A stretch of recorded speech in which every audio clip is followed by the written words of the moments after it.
देखेंगे उत्तर प्रदेश का सामान्य अध्ययन, जिसके अंतर्गत उत्तर प्रदेश के लगभग संपूर्ण टॉपिक को कवर करेंगे। चलिए शुरू करते हैं आपका क्वेश्चन फर्स्ट से। उत्तर प्रदेश अगर जनसंख्या से बात की जाए तो भारत का उत्तर प्रदेश का जो स्थान है वो प्रथम स्थान है, यानी कि भारत में सर्वाधिक जनसंख्या कहाँ रहती है तो उत्तर प्रदेश में रहती है। किंतु अगर क्षेत्रफल की बात की जाए तो क्षेत्रफल के हिसाब से अगर देखा जाए तो उत्तर प्रदेश का चौथा स्थान है।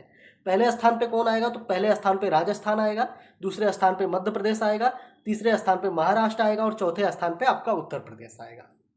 उत्तर प्रदेश कब बना तो सर्वप्रथम उत्तर प्रदेश अप्रैल 1937 में गठन किया गया उत्तर प्रदेश का, और उसका नाम क्या रखा गया तो संयुक्त प्रांत रखा गया। किंतु 24 जनवरी 1950 को उत्तर प्रदेश का नाम बदल के संयुक्त प्रांत से क्या कर दिया गया तो उत्तर प्रदेश कर दिया गया।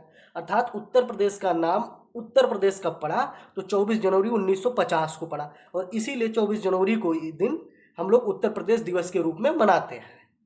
वर्ष 1858 तक अगर देखा जाए तो इसकी राजधानी क्या थी, आगरा थी।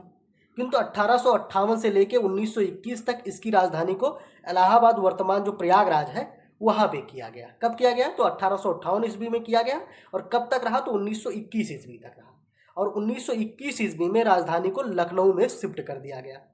अर्थात राजधानी का उत्तर प्रदेश के अगर क्रम देखें तो सर्वप्रथम राजधानी आगरा थी, उसके बाद इलाहाबाद यानी कि प्रयागराज गई, और उसके बाद आपका 1921 ईस्वी में राजधानी को लखनऊ स्थानांतरित किया जाता है। वर्ष 1921 में उत्तर प्रदेश की विधान परिषद का गठन होता है, जब राजधानी अपना उत्तर प्रदेश का प्रयागराज से लखनऊ स्थानांतरित होता है, और उसी टाइम पे उत्तर प्रदेश में विधान परिषद का गठन होता है। और विधानसभा की पहली बार गठन की अगर बात करें तो विधानसभा का गठन कब हुआ था तो 1937 ईस्वी में, जब उत्तर प्रदेश सर्वप्रथम बना था तभी उत्तर प्रदेश में विधानसभा थी। और विधान परिषद कब बनी तो 1921 ईस्वी में, जब राजधानी को प्रयागराज से लखनऊ स्थानांतरित किया गया। विधान परिषद के सभापति प्रथम कौन थे तो विधान परिषद के प्रथम सभापति जो थे वो श्री चंद्रभाल थे। ठीक है, श्री चंद्रभाल। उत्तर प्रदेश विधान परिषद के प्रथम सभापति कौन थे तो श्री चंद्रभाल, और विधानसभा के प्रथम अध्यक्ष कौन थे तो पुरुषोत्तम दास टंडन थे। 9 नवंबर 2000 को उत्तर प्रदेश का विभाजन होता है, और उत्तर प्रदेश के 13 जिलों को अलग कर कौन सा राज्य बनता है तो उत्तराखंड। उत्तरांचल के उत्तर प्रदेश के उत्तरांचल के 13 जिलों को अलग किया जाता है, और एक नया राज्य बनता है, उसका नाम क्या रखा जाता है उत्तराखंड रखा जाता है। भारत की राष्ट्रीय राजधानी अगर क्षेत्र की बात करें, ठीक है, तो राष्ट्रीय राजधानी क्षेत्र को क्या कहते हैं एनसीआर कहते हैं, नेशनल कैपिटल रीजन। ठीक, तो एनसीआर कहते हैं। तो उत्तर प्रदेश के 8 जो जिले हैं वो एनसीआर में शामिल है। ठीक है, और 8 जिले का मतलब उत्तर प्रदेश में, ठीक है, 8 जिले जो है वो एनसीआर में शामिल है। वो कौन कौन से जिले हैं उसको याद कर लेते हैं। तो देखिए, मेरठ है, गाजियाबाद है, गौतम बुद्ध नगर है, बुलंदशहर है, हापुड़ है, बागपत है, मुजफ्फरनगर है और शामली है। ठीक है, इसको अगर याद नहीं हो रहा हो आपको तो थोड़ा सा मैं इसमें आपको हेल्प कर देता हूँ। एक शब्द याद रखिए, बेगम। ठीक है, बेगम। जैसे बेगम जब याद कर लेंगे तो बा से पहला आ जाए आपका बुलंदशहर और बागपत, गा से गौतम बुद्ध नगर और गाजियाबाद, माँ से आपका मुजफ्फरनगर और मेरठ। ये आपका 6 याद हो जाएगा। हापुड़ और शामली आपको याद करना पड़ेगा।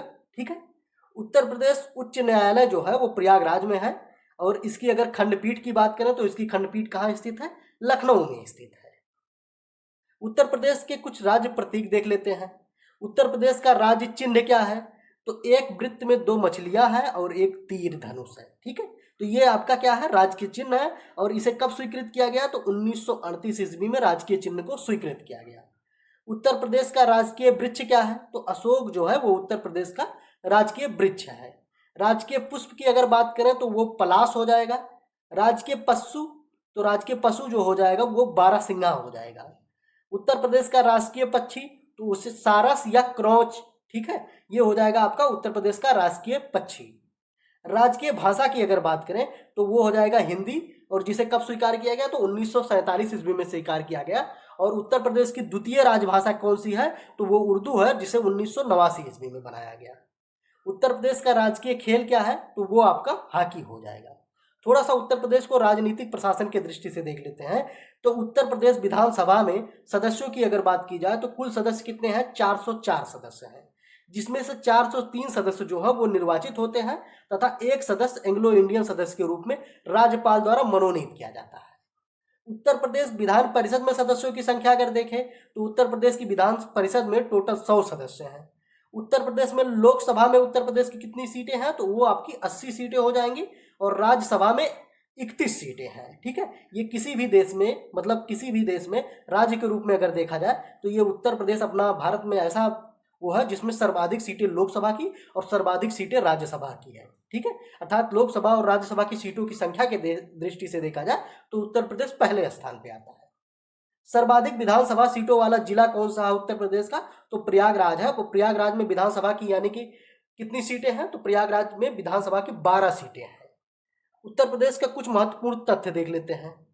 उत्तर प्रदेश के प्रथम मुख्यमंत्री कौन थे तो उत्तर प्रदेश के प्रथम मुख्यमंत्री जो थे वो गोविंद बल्लभ पंत थे, जीबी पंत थे। देश में अगर पहली महिला मुख्यमंत्री की बात की जाए तो कौन दिया तो उत्तर प्रदेश द्वारा देश में पहली महिला मुख्यमंत्री को ठीक है नियुक्त किया गया। और कौन थी वो तो सुचेता कृपलानी थी जो उत्तर प्रदेश की मुख्यमंत्री पद पर कब से कब तक रही तो 1963 से 1967 तक रही। यानी कि देश में अगर महिला मुख्यमंत्रियों की बात हो तो सर्वप्रथम महिला मुख्यमंत्री कौन बनी, किस राज्य में बनी तो उत्तर प्रदेश में बनी। और कौन थी तो सुचेता कृपलानी थी। देश की महिला राज्यपाल के तौर पे अगर देखा जाए तो सरोजिनी नायडू 1947 ईस्वी से 1949 ईस्वी तक उत्तर प्रदेश के राज्यपाल के पद पे कार्य रही। अर्थात देश में पहली महिला मुख्यमंत्री की अगर बात हो तो वो उत्तर प्रदेश में हुई थी। कौन हुई थी, सुचेता कृपलानी हुई थी। और पहली महिला राज्यपाल भारत में तो वो उत्तर प्रदेश से हुई थी। कौन हुई थी तो सरोजिनी नायडू हुई थी। चौधरी चरण सिंह और विश्वनाथ प्रताप सिंह उत्तर प्रदेश के दो ऐसे मुख्यमंत्री हैं जो भारत के प्रधानमंत्री भी रह चुके हैं। अर्थात उत्तर प्रदेश के दो मुख्यमंत्री कौन कौन से हैं जो प्रधानमंत्री भी रहे हैं तो चौधरी चरण सिंह और विश्वनाथ प्रताप सिंह थे। नारायण दत्त तिवारी एकमात्र ऐसे राजनेता रहे जो उत्तर प्रदेश के अलावा उत्तराखंड के भी मुख्यमंत्री रहे हैं। कौन, नारायण दत्त तिवारी थे। उत्तर प्रदेश विधानसभा के पूर्व अध्यक्ष बनारसी दास और श्रीपति मिश्रा उत्तर प्रदेश के मुख्यमंत्री भी रह चुके हैं। अगला देखते हैं, प्रदेश में सर्वाधिक बार मुख्यमंत्री कौन थी तो मायावती थी जो अभी तक कितनी बार बनी है तो 4 बार मुख्यमंत्री बन चुकी हैं। और सर्वाधिक बार विधानसभा अध्यक्ष अगर देखा जाए तो वो आत्माराम गोविंद खरे व केसरीनाथ त्रिपाठी हैं। ये 3 बार विधानसभा अध्यक्ष बने हैं। उत्तर प्रदेश में अब तक कितनी बार राष्ट्रपति शासन लगाया जा चुका है तो उत्तर प्रदेश में अब तक 10 बार राष्ट्रपति शासन लगाया जा चुका है। और पहली बार अगर राष्ट्रपति शासन की बात करें तो वो 25 फरवरी 1968 ईस्वी से लेके और 25 फरवरी 1969 ईस्वी तक रहा। ठीक है, अर्थात पहली बार राष्ट्रपति शासन कब लगाया गया तो 1968 ईस्वी में लगाया गया उत्तर प्रदेश में। उत्तर प्रदेश की कुछ प्रशासनिक इकाइयां देखते हैं तो उत्तर प्रदेश में जिले कितने हैं तो उत्तर प्रदेश में 75 जिले हैं। मंडल की अगर बात की जाए तो 18 मंडल है। और सबसे लेटेस्ट यानी कि 18वां मंडल कौन सा बना है तो वो आपका अलीगढ़ मंडल बना है। उत्तर प्रदेश में अगर बात करें ठीक है 18 मंडलों को देख लें तो आगरा मंडल, आजमगढ़ मंडल, प्रयागराज मंडल, कानपुर मंडल, गोरखपुर मंडल, चित्रकूट, झांसी, देवीपाटन, अयोध्या, बस्ती, बरेली, मिर्जापुर, मुरादाबाद, मेरठ, लखनऊ, वाराणसी, सहारनपुर, ये क्या है 18 मंडल है।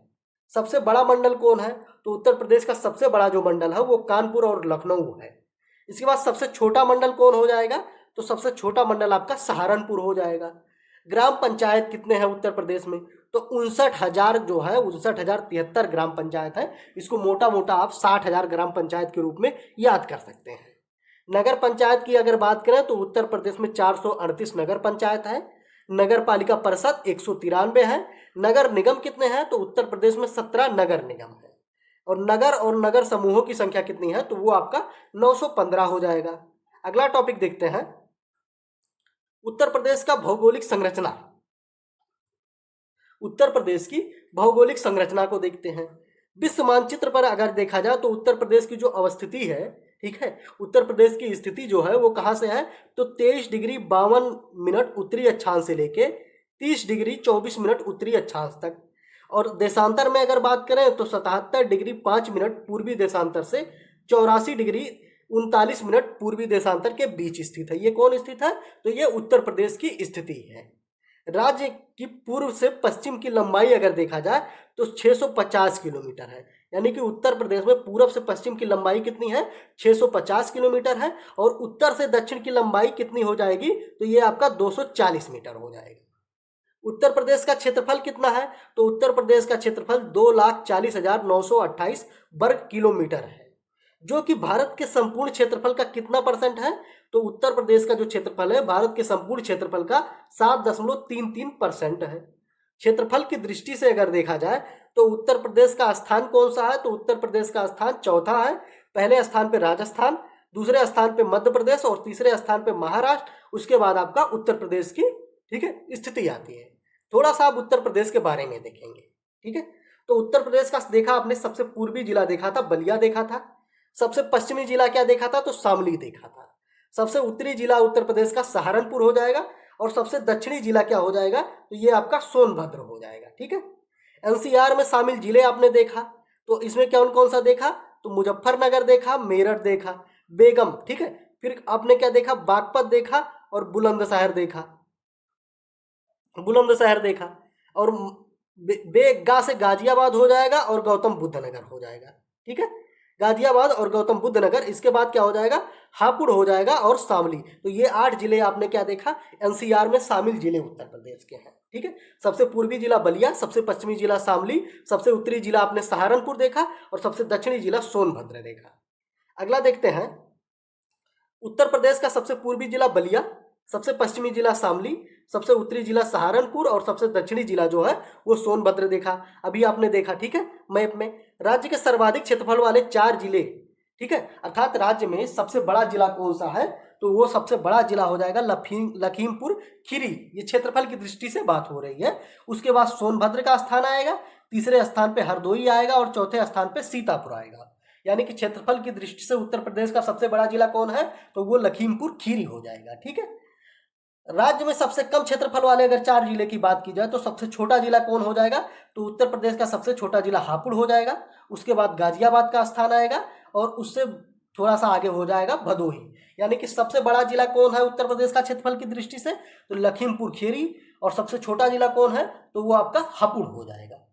उत्तर प्रदेश एकमात्र देश के साथ अपनी अंतर्राष्ट्रीय सीमा बनाता है, वह देश कौन है, तो वह नेपाल है। और उत्तर प्रदेश के कितने जिले हैं जो नेपाल से सटे हैं, तो उत्तर प्रदेश के 7 जिले हैं जो नेपाल को की सीमा को स्पर्श करते हैं। अगर इनका क्रम देखा जाए, ठीक है, पूर्व से पश्चिम की तरफ, तो महाराजगंज पहला जिला हो जाएगा, उसके बाद सिद्धार्थनगर हो जाएगा। इसको थोड़ा सा मैप में भी देखते चलिए, आप दिखाते हैं आपको। महाराजगंज, सिद्धार्थनगर, बलरामपुर, श्रावस्ती, बहराइच, लखीमपुर खीरी और पीलीभीत, टोटल 7 जिले हो गए। इनको थोड़ा सा मैप में देखते हैं, तो कौन कौन सा हो जाएगा, महाराजगंज हो गया था आपका, सिद्धार्थनगर हो गया था, बलरामपुर हो गया था, श्रावस्ती हो गया था, बहराइच हो गया था, लखीमपुर खीरी हो गया था, पीलीभीत हो गया था, रामपुर हो गया, सॉरी पीलीभीत हो गया था, ठीक है। ये रामपुर नहीं टच है उत्तर प्रदेश से, ये उत्तराखंड से टच है, इसको ध्यान रखिए।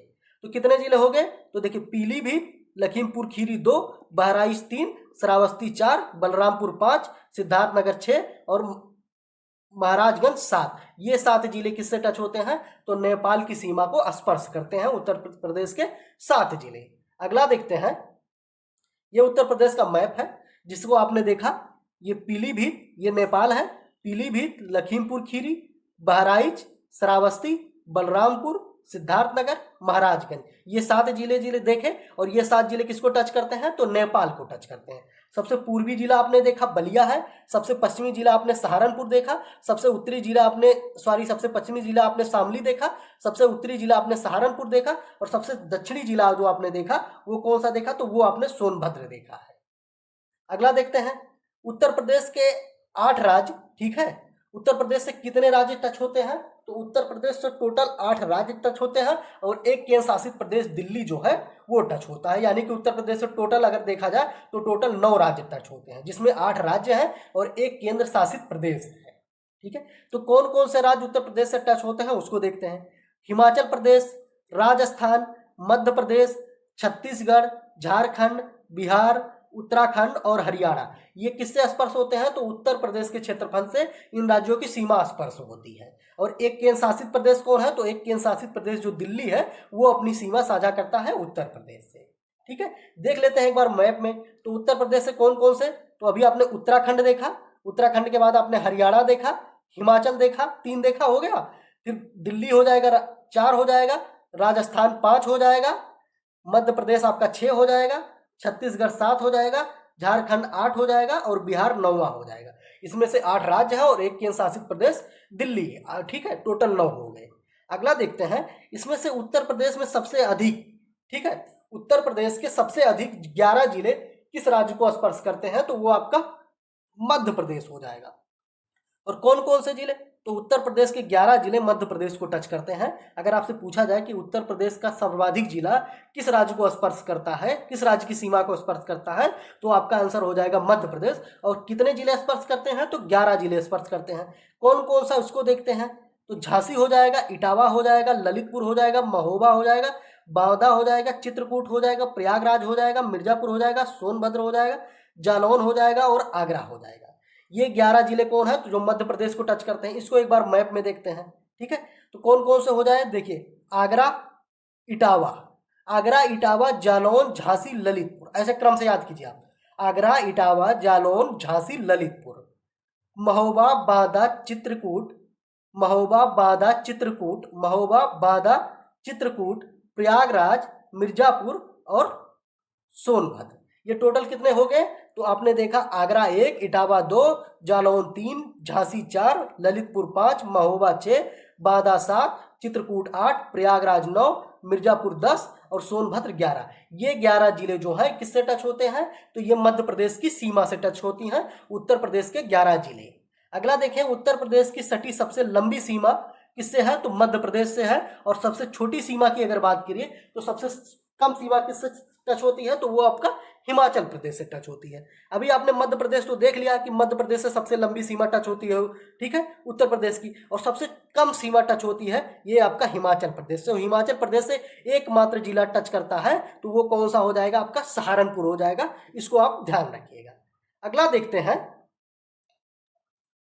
उत्तराखंड के साथ सीमा साझा करने वाले कितने जिले हैं उत्तर प्रदेश के, तो उत्तराखंड से 7 जिले स्पर्श करते हैं। और कौन कौन से हो जाएंगे, तो सहारनपुर हो जाएगा, मुजफ्फरनगर हो जाएगा, बिजनौर हो जाएगा, मुरादाबाद हो जाएगा, रामपुर हो जाएगा, बरेली हो जाएगा और पीलीभीत हो जाएगा। ठीक है, ये पीलीभीत बाउंड्री है। और पीलीभीत, इस चीज को याद रखिए कि उत्तराखंड और नेपाल दोनों से स्पर्श होता है। ठीक है, इसको एक बार मैप में देखते हैं, उत्तराखंड से स्पर्श होने वाले जिले। तो उत्तराखंड से 7 जिले स्पर्श होते हैं। कौन कौन से, तो सहारनपुर, मुजफ्फरनगर, बिजनौर, मुरादाबाद, रामपुर, बरेली और पीलीभीत। कितने जिले हो गए, सहारनपुर पहला, मुजफ्फरनगर दूसरा, बिजनौर तीसरा, मुरादाबाद चौथा, रामपुर 5वां, बरेली 6ठा और पीलीभीत 7वां। तो उत्तर प्रदेश के, अगर उत्तराखंड से बात की जाए तो उत्तर प्रदेश के 7 जिले उत्तराखंड से स्पर्श होते हैं। ठीक है, अगला देखते हैं आपका, बिहार के साथ सीमा साझा करने वाले उत्तर प्रदेश के कितने जिले हैं, तो बिहार के साथ सीमा साझा करने वाले उत्तर प्रदेश के 7 जिले हैं।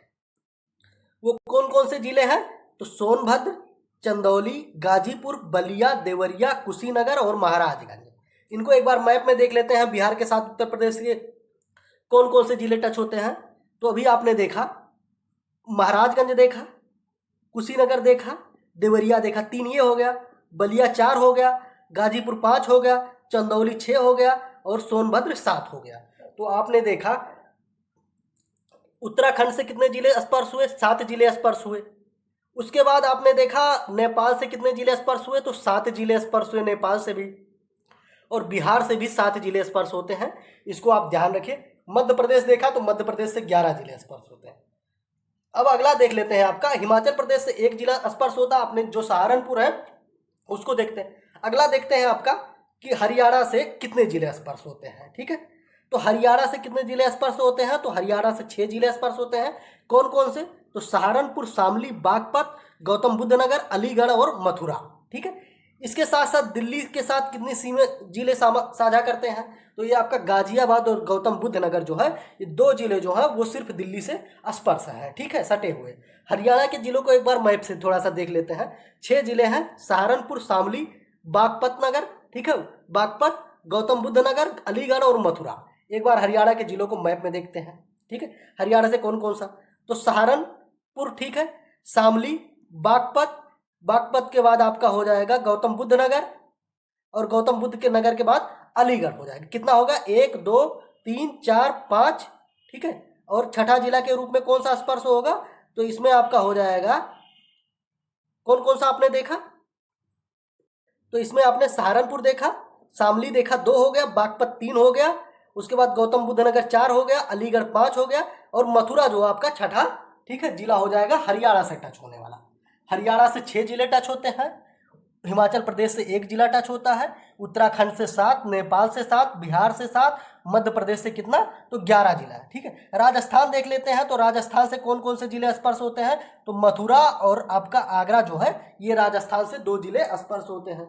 इसके साथ साथ आपका, ठीक है, छत्तीसगढ़ से कौन सा जिला स्पर्श होता है, तो सोनभद्र होता है। झारखंड से तो सोनभद्र होता है, केवल एक जिला जो सोनभद्र है, ठीक है, ये किससे स्पर्श होता है, तो छत्तीसगढ़ से, झारखंड से, बिहार से और मध्य प्रदेश से। यानी कि सोनभद्र की क्या खूबसूरती है, तो सोनभद्र 4 राज्यों, ठीक है, भारत का पहला जिला है सोनभद्र जो 4 राज्यों से अपनी सीमा स्पर्श करता है। कौन कौन से राज्य, तो मध्य प्रदेश हो जाएगा, बिहार हो जाएगा, झारखंड हो जाएगा और छत्तीसगढ़ हो जाएगा। देखते हैं अगला, राजस्थान की सीमा से तो आपने देखा कौन कौन से थे, आगरा और मथुरा थे। झारखंड और छत्तीसगढ़ से सीमा साझा करने वाला उत्तर प्रदेश का एकमात्र जिला है सोनभद्र। अगला देखते हैं, सोनभद्र उत्तर प्रदेश का एक ऐसा जिला है जो 4 राज्यों को साथ अपनी सीमा साझा करता है, और वो राज्य कौन कौन से आपने देखे, तो ये अभी आपने देखा मध्य प्रदेश, छत्तीसगढ़, झारखंड और बिहार। मध्य प्रदेश, छत्तीसगढ़, झारखंड और ये बिहार हो जाएगा आपका। ठीक है, अगला देखते हैं आपका उत्तर प्रदेश के बारे में। उत्तर प्रदेश के भूभाग को अगर देखा जाए तो उत्तर प्रदेश के भूभाग को 3 भागों में वर्गीकृत किया गया है। पहला है आपका तराई क्षेत्र, दूसरा मैदानी क्षेत्र या गंगा यमुना का मैदान जो है वो, और तीसरा आपका हो जाएगा दक्षिण का पठारी क्षेत्र। सर्वप्रथम तराई क्षेत्र पे अगर नजर देखें तो उत्तर भांवर क्षेत्र जो है समानांतर, हिमालय के समानांतर रूप से विस्तृत समतल जो मैदान है, ठीक है, समतल और नम दलदली जो मैदान है उसको तराई क्षेत्र कहते हैं। यह कहां से कहां तक है, तो यह समस्त उत्तर क्षेत्र जो होगा, ठीक है, उत्तर पश्चिम में सहारनपुर से लेके पूर्व में देवरिया तक विस्तृत है। और ये किसकी फसल के लिए उपयोगी है तराई क्षेत्र, तो धान और गन्ने की फसल के लिए, ठीक है, यह मृदा उपयोगी है। अगला देखते हैं मैदानी क्षेत्र। मैदानी क्षेत्र की बात करें तो उत्तर प्रदेश का जो भांवर तराई क्षेत्र है और दक्षिण के पठारी, ठीक है, क्षेत्र के मध्य का जो क्षेत्र है वो कौन सा क्षेत्र है, तो वो मैदानी क्षेत्र है। इसी को गंगा यमुना मैदानी 2 आप के नाम से भी जाना जाता है। इसका निर्माण कैसे होता है, तो इसका निर्माण गंगा और की सहायक नदियां जो यमुना, गोमती, रामगंगा, घाघरा, राप्ती, शारदा, गंडक द्वारा जो बहाई कर लाई गई निक्षेप है, ठीक है, काप मृदा है, उनके कीचड़ और बालू से इसका निर्माण होता है। अगला देखते हैं आपका, ठीक है, इसके बारे में थोड़ा सा और देखें। नदियों द्वारा निक्षेपित जो तलहट मिट्टी या संरचना के आधार पर इस मैदान को 2 भागों में बांटा गया है, और उसे कौन कौन सा, तो बांगर क्षेत्र और खादर क्षेत्र। बांगर क्षेत्र क्या होता है, खादर क्षेत्र क्या होता है, इसको थोड़ा सा देख लेते हैं, इंपॉर्टेंट है ये। तो वो क्षेत्र जहां देखिए इस क्षेत्र में भूमि जो होती है वो ऊंची होती है, अर्थात नदियों का बाढ़ का पानी जो है वो नहीं पहुंच पाता, और इस क्षेत्र की उर्वरता क्या होती है, तो कम हो जाती है, और यह कृषि के लिए उपयोगी नहीं होता है। यह आपका बांगर क्षेत्र होता है, अर्थात ऐसा क्षेत्र जहां नदियों के बाढ़ का जल नहीं पहुंच पाता, वहां की उर्वरता धीरे धीरे कम हो जाती है, वो कौन सा क्षेत्र हो जाता है, बांगर क्षेत्र। खादर क्षेत्र, खादर क्षेत्र से स्पष्ट है कि उपजाऊ मृदा।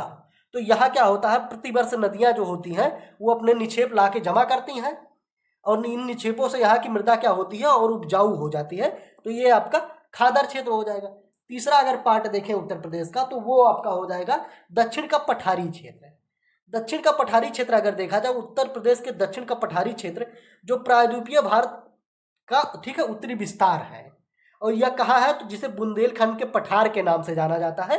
दक्षिण का पठारी क्षेत्र किस नाम से जाना जाता है, तो इसे बुंदेलखंड के पठार के नाम से जाना जाता है। इसके अंतर्गत कौन कौन से जिले आते हैं, थोड़ा सा एक बार नजर रखते हैं। तो ललितपुर, झांसी, जालौन, हमीरपुर, महोबा, बांदा, चित्रकूट, मिर्जापुर के गंगा क्षेत्र जो है, ठीक है, दक्षिण भाग, और सोनभद्र के कुछ भाग इसमें सम्मिलित होते हैं। यहाँ के जो नीस चट्टानों से निर्मित है यह पठार, और इसे क्या कहते हैं, तो इसे बुंदेलखंड का नीस भी कहा जाता है। अगला देखते हैं आपका, इसमें आप देखेंगे हम उत्तर प्रदेश के थोड़ा सा ऐतिहासिक पृष्ठभूमि देखेंगे। ऐतिहासिक दृष्टि से उत्तर प्रदेश में, ठीक है, क्या इंपॉर्टेंट है उसको देखते हैं। तो उत्तर प्रदेश का अगर ज्ञात इतिहास देखा जाए तो लगभग 4000 वर्ष पुराना है। जब आर्य भारत में प्रवेश हुए तो इस समय उत्तर प्रदेश को क्या कहते हैं, यानी कि वैदिक सभ्यता की शुरुआत हुई, और उत्तर प्रदेश में, ठीक है, इनका जन्म होता है, किसका, आर्यों का। वैदिक सभ्यता का जन्म कहाँ होता है? तो उत्तर प्रदेश में होता है। आर्यों का विस्तार जो था वो सिंधु नदी यानी कि पश्चिम में सिंधु नदी और सतलज के मैदानी भागों से गंगा यमुना के मैदानी क्षेत्र की ओर हुआ। इन्होंने दो आप गंगा यमुना के दो आप मैदानी भाग और घाघरा नदी के क्षेत्र को अपना घर बनाया। कौन बनाया? आर्यों द्वारा बनाया गया। संसार के अगर प्राचीनतम शहरों में एक की बात माना की जाए तो वो कौन सा है? वाराणसी है, जो कहाँ स्थित है? उत्तर प्रदेश में स्थित है। उस उत्तर पश्चिम से आने वाले आक्रमणकारों जो थे, ठीक है, ये क्या करते थे? तो ये दिल्ली और पटना के बीच में उत्तर प्रदेश की स्थिति के कारण उत्तर प्रदेश का इतिहास से, ठीक है, जो प्राचीन इतिहास है, तो उत्तर भारत के इतिहास से उत्तर प्रदेश का घनिष्ठ संबंध रहा। प्राचीन काल में अगर देखा जाए तो प्राचीन काल में उत्तर प्रदेश का नाम जो था वो मध्य देश के नाम से जाना जाता था, किंतु वैदिक काल में इसे महर्षि देश के नाम से जाना गया, ठीक है। और इस काल में उत्तर प्रदेश में कई महान जो ऋषि मुनि जन्म हुए। कौन कौन से थे? तो भारद्वाज आश्रम आपने देखा होगा, प्रयागराज में है।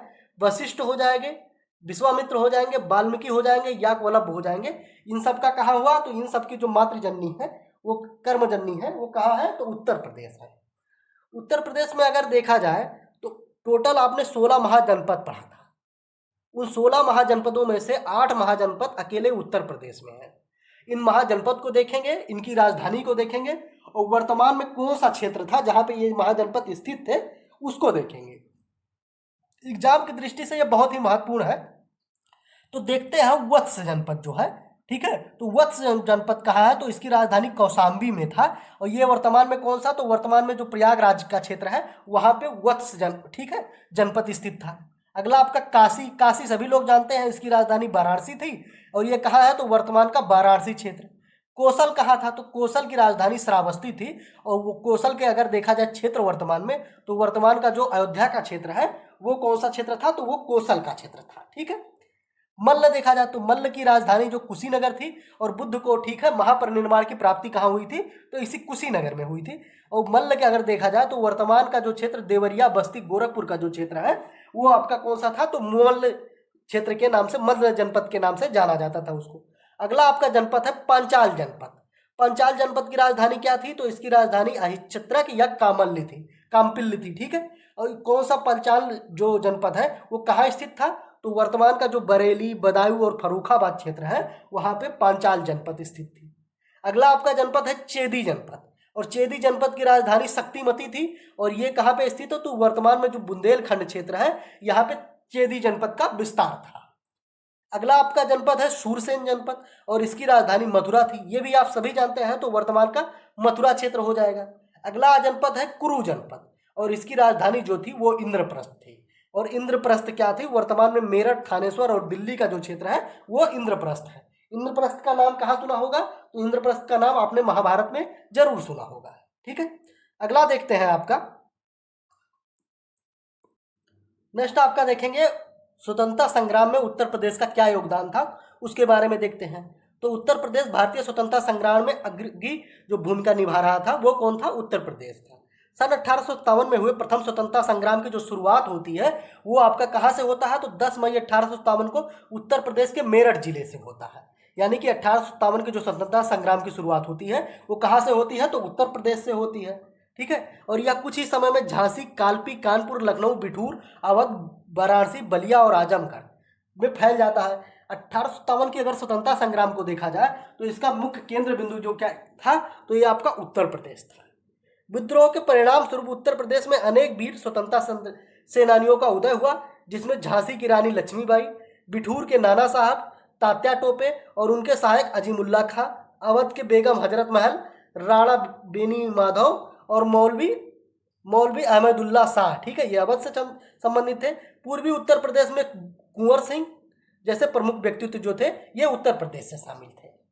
उत्तर प्रदेश की अगर बात की जाए तो इसके अतिरिक्त असहयोग आंदोलन, सविनय अवज्ञा आंदोलन जैसे आंदोलन भी उत्तर प्रदेश में पूर्ण सहयोग के साथ देखने को मिले। और 1925 में लखनऊ के निकट जो काकोरी षड्यंत्र होता है, ठीक है, काकोरी षड्यंत्र जिसे वर्तमान में काकोरी एक्शन के नाम से जाना जाता है, ये भी कहाँ हुआ? तो ये भी उत्तर प्रदेश में घटना घटी। इसके अतिरिक्त अगर देखा जाए तो भारत छोड़ो आंदोलन उत्तर प्रदेश में सर्वाधिक प्रभावशाली राज्य के रूप में उभर कर सामने आया था। अधिकांश भागों में, विशेषकर अगर उत्तर पूर्वी देखा जाए, पूर्वी उत्तर प्रदेश में देखा जाए तो पूर्वी उत्तर प्रदेश में बलिया, आजमगढ़, बस्ती, मिर्जापुर, गोरखपुर, जौनपुर और महाराष्ट्र, बनारस, इन जिलों में क्या हुआ था, तो इन सबसे ज्यादा व्यापक रूप से, ठीक है, भारत छोड़ो आंदोलन का विस्तार हुआ था। इसके साथ साथ उत्तर प्रदेश के इतिहास में निश्चित रूप से भारतीय इतिहास का महत्वपूर्ण और अभिन्न हिस्सा था। स्वतंत्रता के बाद भी भारतीय राजनीति में उत्तर प्रदेश का क्या योगदान रहा, थोड़ा सा उसको देखते हैं। तो उत्तर प्रदेश ने ही भारत में सर्वाधिक यानी कि 8 प्रधानमंत्री उत्तर प्रदेश ने दिए हैं, जिनमें कौन कौन थे, तो जवाहरलाल नेहरू, लाल बहादुर शास्त्री, इंदिरा गांधी, राजीव गांधी, चौधरी चरण सिंह, बीपी सिंह, अटल बिहारी वाजपेयी। ये कौन कहाँ से थे, तो इनका संबंध उत्तर प्रदेश से। विभाजन थोड़ा सा देखते हैं तो 1990 के दशक में वर्तमान उत्तराखंड क्षेत्र में अपेक्षाकृत कम विकास को लेकर स्थानीय लोगों द्वारा अलग राज्य की मांग की जाती है और यह व्यापक आंदोलन के रूप में हो जाता है। और इसके कारण 9 नवंबर 2000 को उत्तर प्रदेश के 13 जो जिले हैं, ठीक है, उत्तरांचल के 13 जिले जो हैं, उनको उत्तराखंड नाम से एक अलग राज्य के रूप में गठन कर दिया जाता है। नेक्स्ट देखते हैं, उत्तर प्रदेश की खनिज संपदा को देखेंगे। उत्तर प्रदेश में खनिज संपदा निम्न मध्यम श्रेणी वाला राज्य है। यह बिंदु क्षेत्र का पर्वत, बुंदेलखंड क्षेत्र और हिमालय श्रेणी का जो क्षेत्र है, निचले क्षेत्र, ठीक है, विभिन्न प्रकार के यहीं पे खनिज पाए जाते हैं। कहाँ कहाँ पे, तो बिंद क्षेत्र, बुंदेलखंड और हिमालय श्रेणी का निचला जो क्षेत्र है वहां पे खनिज पाया जाता है। सर्वप्रथम देखते हैं, उत्तर प्रदेश में खनिज संपदा की खोज, विकास और उद्योगों की स्थापना के लिए 1955 में राज्य भूतत्व खनिज कर्म निदेशालय की स्थापना की जाती है। कब की जाती है, ध्यान रखिए, 1955 ईस्वी में राज्य में भूतत्व खनिज कर्म निदेशालय की स्थापना की जाती है।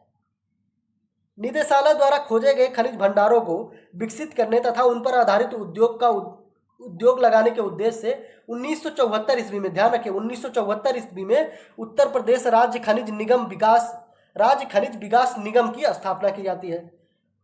उत्तर प्रदेश में राज्य खनिज विकास निगम की स्थापना कब की जाती है, तो 1974 ईस्वी में की जाती है। इसको ध्यान रखिए। प्रथम खनिज नीति कब लाई गई उत्तर प्रदेश में, तो उत्तर प्रदेश में प्रथम खनिज नीति लाई गई 1988 ईस्वी में, ठीक है। और इसके तहत खनिज विकास को उद्योग का दर्जा दिया गया।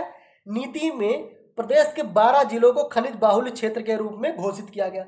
उत्तर प्रदेश के वो कौन से 12 जिले हैं जो खनिज बाहुल्य क्षेत्र के रूप में घोषित है, तो उनको देखते हैं। तो प्रयागराज हो जाएगा, झांसी हो जाएगा, सहारनपुर हो जाएगा, मिर्जापुर हो जाएगा, ललितपुर हो जाएगा, जालौन हो जाएगा, महोबा हो जाएगा, सोनभद्र हो जाएगा, चित्रकूट हो जाएगा, चंदौली हो जाएगा, बांदा और हमीरपुर हो जाएगा। इसमें से ज्यादातर जिले जो हैं वो कहाँ के हैं, तो वो आपका दक्षिणी उत्तर प्रदेश के जिले हैं, ठीक है। अगला देखते हैं, नई खनिज नीति कब लाई गई, तो प्रथम खनिज नीति जो उत्तर प्रदेश में लाई गई थी, कब लाई गई थी, तो 1998 ईस्वी में। और जो नवीन खनिज नीति लाई गई वो लाया गया कब, तो 2017 ईस्वी में लाया गया। अगला देखते हैं, उत्तर प्रदेश के प्रमुख खनिज। सर्वप्रथम देखेंगे कोयला। कोयला कहाँ पाया जाता है उत्तर प्रदेश में, तो उत्तर प्रदेश के सोनभद्र जिले में कोयला पाया जाता है। और सोनभद्र में कहा, तो कोयला सोनभद्र के सिंगरौली क्षेत्र में पाया जाता है, ठीक है। और जिसका उपयोग, इस कोयले का उपयोग कहाँ किया जाता है, तो यहीं पे एक स्थित है ओपरा ताप विद्युत गृह, सिंगरौली में ही स्थित है, सोनभद्र में स्थित है, ठीक है। सिंगरौली कहा, तो सोनभद्र में स्थित है ओबरा ताप विद्युत गृह। और जो यहाँ से सिंगरौली से वो पाया जाता है, कोयला पाया जाता है, उसका उपयोग कहाँ किया जाता है, तो इसी ओबरा ताप विद्युत गृह में किया जाता है। कोयले की भंडार की दृष्टि से देखा जाए तो उत्तर प्रदेश का स्थान कौन सा है, तो वो आपका 8वें स्थान पे है, ठीक है। आपको इसमें से याद करना है, कोयला की जब बात होगी तो वो कहाँ हो जाएगा, तो उत्तर प्रदेश का सोनभद्र हो जाएगा। इसके साथ आप याद करेंगे ओबरा ताप विद्युत गृह कहाँ है, तो ये भी आपका सोनभद्र हो जाएगा। चूना पत्थर कहाँ पाया जाता है, तो चूना पत्थर आपका मिर्जापुर और सोनभद्र में पाया जाता है, ठीक है। नेक्स्ट आप देखेंगे इसके बारे में बॉक्साइट। बॉक्साइट का स्थान देखेंगे तो ये आपका बांदा और चंदौली हो जाएगा, ठीक है। बांदा, चंदौली, बॉक्साइट उत्तर प्रदेश के बांदा, चंदौली और ललितपुर क्षेत्र में पाया जाता है। इन तीनों क्षेत्रों को आप ध्यान रखिए, ठीक है। बॉक्साइट किसका अयस्क होता है, तो बॉक्साइट एल्युमिनियम का अयस्क होता है, इसको भी ध्यान रखिए। नेक्स्ट आपका हो जाएगा डोलोमाइट। डोलोमाइट का, ठीक है, कहाँ पाया जाता है, तो डोलोमाइट भी आपका बांदा में पाया जाता है। और जो ये बांदा पाया जाता, ठीक है, सोनभद्र के कजराहट क्षेत्र जो है, सोनभद्र का कजराहट क्षेत्र है, ये उत्तर प्रदेश में उच्च स्तर के डोलोमाइट पाए जाते हैं। तो डोलोमाइट कहाँ पाया जाएगा, तो बांदा में पाया जाएगा और सोनभद्र में पाया जाएगा, 2 जिलों में डोलोमाइट पाया जाएगा। नेक्स्ट आपका हो जाएगा सिलिका सैंड। ये कहाँ पाया जाता है? तो ये उत्तर प्रदेश के प्रयागराज जिले में पाया जाता है। प्रयागराज में एक शंकरगढ़ क्षेत्र है, यमुना नदी के किनारे क्षेत्र है। ये किसके लिए प्रसिद्ध है? तो कांच बालू यानी कि सिलिका बालू के लिए प्रसिद्ध है। अगला देखते हैं आपका चाइना क्ले। उत्तर प्रदेश में चाइना क्ले कहाँ पाया जाता है? तो ये आपका सोनभद्र हो जाएगा, बांदा हो जाएगा। तांबा कहाँ पाया जाता है? तो तांबा आपका ललितपुर हो जाएगा, ठीक है। और ललितपुर के जो सोनराई क्षेत्र है वो तांबा उत्पादन का प्रमुख क्षेत्र है, इसको आप ध्यान रखिए, ललितपुर का सोनराई क्षेत्र है। अगला आपका हो जाएगा जिप्सम। जिप्सम कहाँ पाया जाता है? तो ये आपका झांसी में पाया जाता है। नेक्स्ट देखते हैं, झांसी में पाया जाता है और हमीरपुर में पाया जाता है जिप्सम। यूरेनियम कहाँ पाया जाता है? तो उत्तर प्रदेश में यूरेनियम पाया जाता है आपका ललितपुर में। सोना अगर देखा जाए तो उत्तर प्रदेश में सोना अगर ललितपुर और सोनभद्र दो जिले हैं जहाँ पे सोना पाया जाता है। अगला देखते हैं आपका, एक चीज याद करना है इसमें से, सोनभद्र का जो हरदी क्षेत्र है वो स्वर्ण खनिज के लिए, ठीक है, वहां पे विशाल संभावना है, इसको आप ध्यान रखिएगा। और ललितपुर का कौन सा क्षेत्र? तो ललितपुर का आप भीखमपुर क्षेत्र ध्यान रखिए। हीरा कहाँ पाया जाता है? तो हीरा उत्तर प्रदेश में बांदा और मिर्जापुर में पाया जाता है, ठीक है, बहुत नाम मात्र के पाए जाते हैं, इसको आप ध्यान रखिए। यूरेनियम देखा आपने, ललितपुर देखा, यूरेनियम ललितपुर में पाया जाता है। संगमरमर की बात अगर की जाए तो संगमरमर सोनभद्र और मिर्जापुर में हो जाएगा। रॉक फॉस्फेट कहाँ पाया जाता है? तो ये आपका ललितपुर और बांदा। ध्यान रखिए जितना भी खनिज पाया जाता है आपका, वो खनिज कहाँ पाए जाते हैं? तो उत्तर प्रदेश के दक्षिणी जो, ठीक है, मध्य प्रदेश से स्पर्श किए हुए जो जिले हैं वहाँ पे सर्वाधिक खनिज, ठीक है, पाए जाते हैं, इसको आप ध्यान रखिए। विकल्प में अगर आए, मान लो आपको याद नहीं है और विकल्प में अगर नॉर्मल एग्जाम में दे दे, ठीक है, और उत्तर प्रदेश के दक्षिणी जिले दे दे और उसके साथ साथ विकल्प में उत्तरी जिला दिया है, तो उत्तरी जिलों को आपको निकाल देना है, ठीक है, खनिज की दृष्टि से। सिर्फ आपको दक्षिणी जिले खनिज की दृष्टि से आप उसमें से क्लिक कर सकते हैं। नेक्स्ट आपका हो जाएगा एस्बेस्टस। एस्बेस्टस की कहा है? तो आपके मिर्जापुर और झांसी जो है वहां पे एस्बेस्टस पाया जाता है, ठीक है, और इसका मुख्य रूप से कहा तो सीमेंट निर्माण उद्योग में और विद्युत उपकरणों में इसका प्रयोग किया जाता है। अगला देखते हैं आपका, अगला आप देखते हैं उत्तर प्रदेश की जलवायु। उत्तर प्रदेश की अगर जलवायु देखा जाए तो उत्तर प्रदेश की जलवायु जो है वो उष्णकटिबंधीय मानसूनी जलवायु है, ठीक है। उत्तर प्रदेश में कैसी जलवायु है? तो उष्णकटिबंधीय मानसूनी जलवायु है। राज्य में अगर औसत तापमान जनवरी माह में देखा जाए तो 12 से 17 डिग्री होता है, ठीक है। नेक्स्ट देखते हैं, उत्तर प्रदेश की लगभग 90% वर्षा क्या होती है? ये दक्षिण पश्चिम मानसून के प्राप्त होती है। उत्तर प्रदेश की 90% वर्षा दक्षिण पश्चिम मानसून से प्राप्त होती है। उत्तर प्रदेश में सर्वाधिक वर्षा कहाँ होती है? तो ये आपका गोरखपुर में होती है, 184 सेंटीमीटर। सिर्फ आपको ये याद करना है, उत्तर प्रदेश में सर्वाधिक वर्षा कहाँ होती है? तो गोरखपुर में होती है। सबसे कम वर्षा की बात अगर करें तो वो आपका मथुरा हो जाएगा। उत्तर प्रदेश में अगर कुल भूमि में आर्द्र भूमि देखा जाए तो 5% जो है वो वेटलैंड भूमि है, यानी कि आर्द्र भूमि है। अगला आपका देखेंगे, उत्तर प्रदेश में सबसे ज्यादा आर्द्र भूमि कहाँ है? तो ये आपका सोनभद्र जिला हो जाएगा, उसमें सर्वाधिक आर्द्र भूमि स्थित है उत्तर प्रदेश में। वर्षा के महीनों में अगर देखा जाए, ठीक है, तो राज्य में पूर्वी हिस्से में जो है वो सर्वाधिक वर्षा प्राप्त करते हैं, ठीक है, और जबकि जब पश्चिमी हिस्सा है वो वर्षा कम हो, यानी कि उत्तर प्रदेश में अगर पूरब से पश्चिम की तरफ जाया जाए तो वर्षा की मात्रा में क्या होगी? तो कमी होगी, इसको भी आप ध्यान रखिए। नेक्स्ट आ जाएंगे आपका उत्तर प्रदेश में ऋतुएं। उत्तर प्रदेश में कौन कौन सी ऋतुएं हैं? तो उत्तर प्रदेश में 3 ऋतुएं हैं। ये किसके द्वारा? भारतीय मौसम विभाग द्वारा, ठीक है। उत्तर प्रदेश में मुख्यतः 3 ऋतुओं को विभाजित किया गया है, शीत ऋतु, ग्रीष्म ऋतु और वर्षा ऋतु। ये सभी जानते हैं कि उत्तर प्रदेश में देखिए शीत ऋतु कब आती है, ग्रीष्म ऋतु कब आती है, वर्षा ऋतु कब आती है, तो इसके बारे में थोड़ा सा, ठीक है, स्किप करते हैं। नेक्स्ट देखते हैं,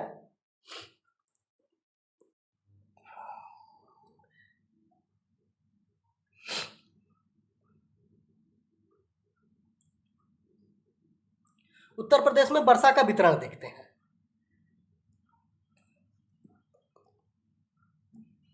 उत्तर प्रदेश में वर्षा का वितरण बहुत असमान है, यानी कि बहुत अलग है, ठीक है। इसको देखते हैं, पूर्वी अगर मैदानी क्षेत्र देखा जाए तो वहाँ 112 सेंटीमीटर वर्षा होती है। मध्यवर्ती अगर उत्तर प्रदेश में देखा जाए तो 94 सेंटीमीटर, और पश्चिमी भाग अगर देखा जाए तो 84 सेंटीमीटर। अर्थात उत्तर प्रदेश में देखा जाए तो पूरब से पश्चिम की तरफ जैसे जैसे बढ़ेंगे तो वर्षा की मात्रा क्या होगी? तो कम होती जाएगी। दक्षिणी भाग जो आपका पहाड़ी क्षेत्र है और पठारी क्षेत्र है वहाँ पे कितनी वर्षा होती है? तो वो आपका 91 सेंटीमीटर वर्षा वहाँ पे प्राप्त करती है। हिमालय के समीप स्थित स्थानों में अपेक्षाकृत अधिक वर्षा होती है, यानी कि उत्तर प्रदेश का जो तराई क्षेत्र है वहाँ पे क्या होती है? तो वहाँ पे ज़्यादा वर्षा होती है। जबकि हिमालय से दूर अगर देखा जाए पश्चिम की ओर जाते हुए तो वर्षा की मात्रा कम होती है। अब इस चीज को आप ध्यान रखिए, उत्तर प्रदेश में अगर पूरब से पश्चिम की तरफ बढ़ा जाए तो क्या होगा, तो वर्षा की मात्रा में कमी आएगी। उत्तर प्रदेश में अगर उत्तर से दक्षिण की तरफ देखा जाए तो वर्षा की मात्रा में कमी आएगी, इसको आप ध्यान रखिएगा। ठीक है, राज्य में संपूर्ण वर्षा का जो वो देखा जाए अगर, तो 75 से 80% वर्षा क्या है, तो बंगाल की खाड़ी के मानसून से प्राप्त होती है। संपूर्ण वर्षा का लगभग 60% वर्षा कब होती है, तो जुलाई और अगस्त माह में होती है। किन्हीं देखो, सबसे अधिक वर्षा की वजह से यहाँ पे क्या होता है, तो यहाँ पे बाढ़ की स्थिति पैदा होती है, और कभी कभी बहुत अत्यंत कम वर्षा होती है, जिसके कारण क्या होती है, तो यहाँ सूखा की स्थिति पड़ती है, जिसके कारण खरीफ की फसल बर्बाद हो जाती है। अगला देखते हैं, पूर्वी जिलों में अगर देखा जाए तो बलिया, गाजीपुर, वाराणसी, जौनपुर, आजमगढ़ में वर्षा की वार्षिक अनियमितता देखा जाए तो 16 से 17% है।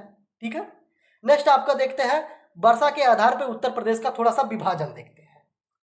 आर्द्र एवं उष्ण प्रदेश के रूप में अगर देखा जाए तो पूर्वी जो क्षेत्र है वो आर्द्र एवं उष्ण प्रदेश है, और यहाँ कितना वर्षा होती है, तो यहाँ 100 से 120 सेंटीमीटर वर्षा होती है। और दूसरा हो जाएगा तराई क्षेत्र, जहाँ पे उत्तर प्रदेश में सर्वाधिक वर्षा हो जाता है। तो ये तराई क्षेत्र कौन सा हो जाएगा, तो हिमालय का तटीय क्षेत्र जो हो जाएगा, वहाँ पे कितना वर्षा होती है, तो 120 से 150 सेंटीमीटर हो जाएगा। नेक्स्ट आपका हो जाएगा साधारण वर्षा वाला क्षेत्र। तो साधारण वर्षा वाला क्षेत्र कौन सा हो जाएगा, तो मध्यवर्ती, पश्चिमीवर्ती और बुंदेलखंड का जो क्षेत्र है ये साधारण वर्षा वाला क्षेत्र हो जाएगा। और यहाँ कितना वर्षा होता है, तो यहाँ 50 से 100 सेंटीमीटर वर्षा होती है। देखेंगे उत्तर प्रदेश की वन संपदा। क्षेत्रों, राज्यों और राष्ट्र के विकास में वन संसाधन का अत्यंत महत्वपूर्ण भूमिका है। ये हमारे पर्यावरण के महत्वपूर्ण घटकों को गठन करते हैं। वन तापमान, आर्द्रता और वर्षा जैसे कारकों को प्रभावित करने वाले प्राकृतिक वातावरण को संतुलन बनाते हैं। इसके लिए क्या किया जाता है, तो केंद्र सरकार द्वारा 1988 ईस्वी में राष्ट्रीय वन नीति की घोषणा की जाती है, और इस घोषणा के अनुसार देश के 33% भाग पर, पर्वतीय क्षेत्र की अगर बात करें तो 60% और मैदानी क्षेत्र में 25% भागों पे वन का विस्तार होना अनिवार्य कर दिया गया। किसके तहत, तो राष्ट्रीय वन नीति 1988 के तहत। राज्य में वन संपदा के लिए किए गए अन्य क्या प्रयास हैं उसको देखते हैं। तो उत्तर प्रदेश वन निगम की स्थापना, उत्तर प्रदेश वन निगम अधिनियम 1974 के अंतर्गत कब की जाती है, तो 25 नवंबर 1974 को उत्तर प्रदेश वन निगम की स्थापना की जाती है। एग्जाम की दृष्टि से बहुत ही इंपॉर्टेंट है। नेक्स्ट देखते हैं उत्तर प्रदेश फॉरेस्ट रिपोर्ट को। उत्तर प्रदेश वन संरक्षण रिपोर्ट कौन सी है, तो 2021 की है, और 2023 की रिपोर्ट अभी नहीं आई है, तो इस रिपोर्ट से हमें काम चलाना होगा एग्जाम के लिए। और ये कौन से नंबर की है, तो ये 17वें नंबर की रिपोर्ट है। सर्वप्रथम अगर देखें कि उत्तर प्रदेश में कुल कितने वन और वृक्षावरण हैं, तो दोनों को अगर देखें तो वो आपका हो जाएगा 22,338। ठीक है, 22,338.89 किलोमीटर स्क्वायर जो है वो वन और वृक्षावरण का क्षेत्र है, जो उत्तर प्रदेश के टोटल क्षेत्रफल का कितना है, तो 9.23%। ये क्या है, तो ये वन और वृक्षावरण दोनों है।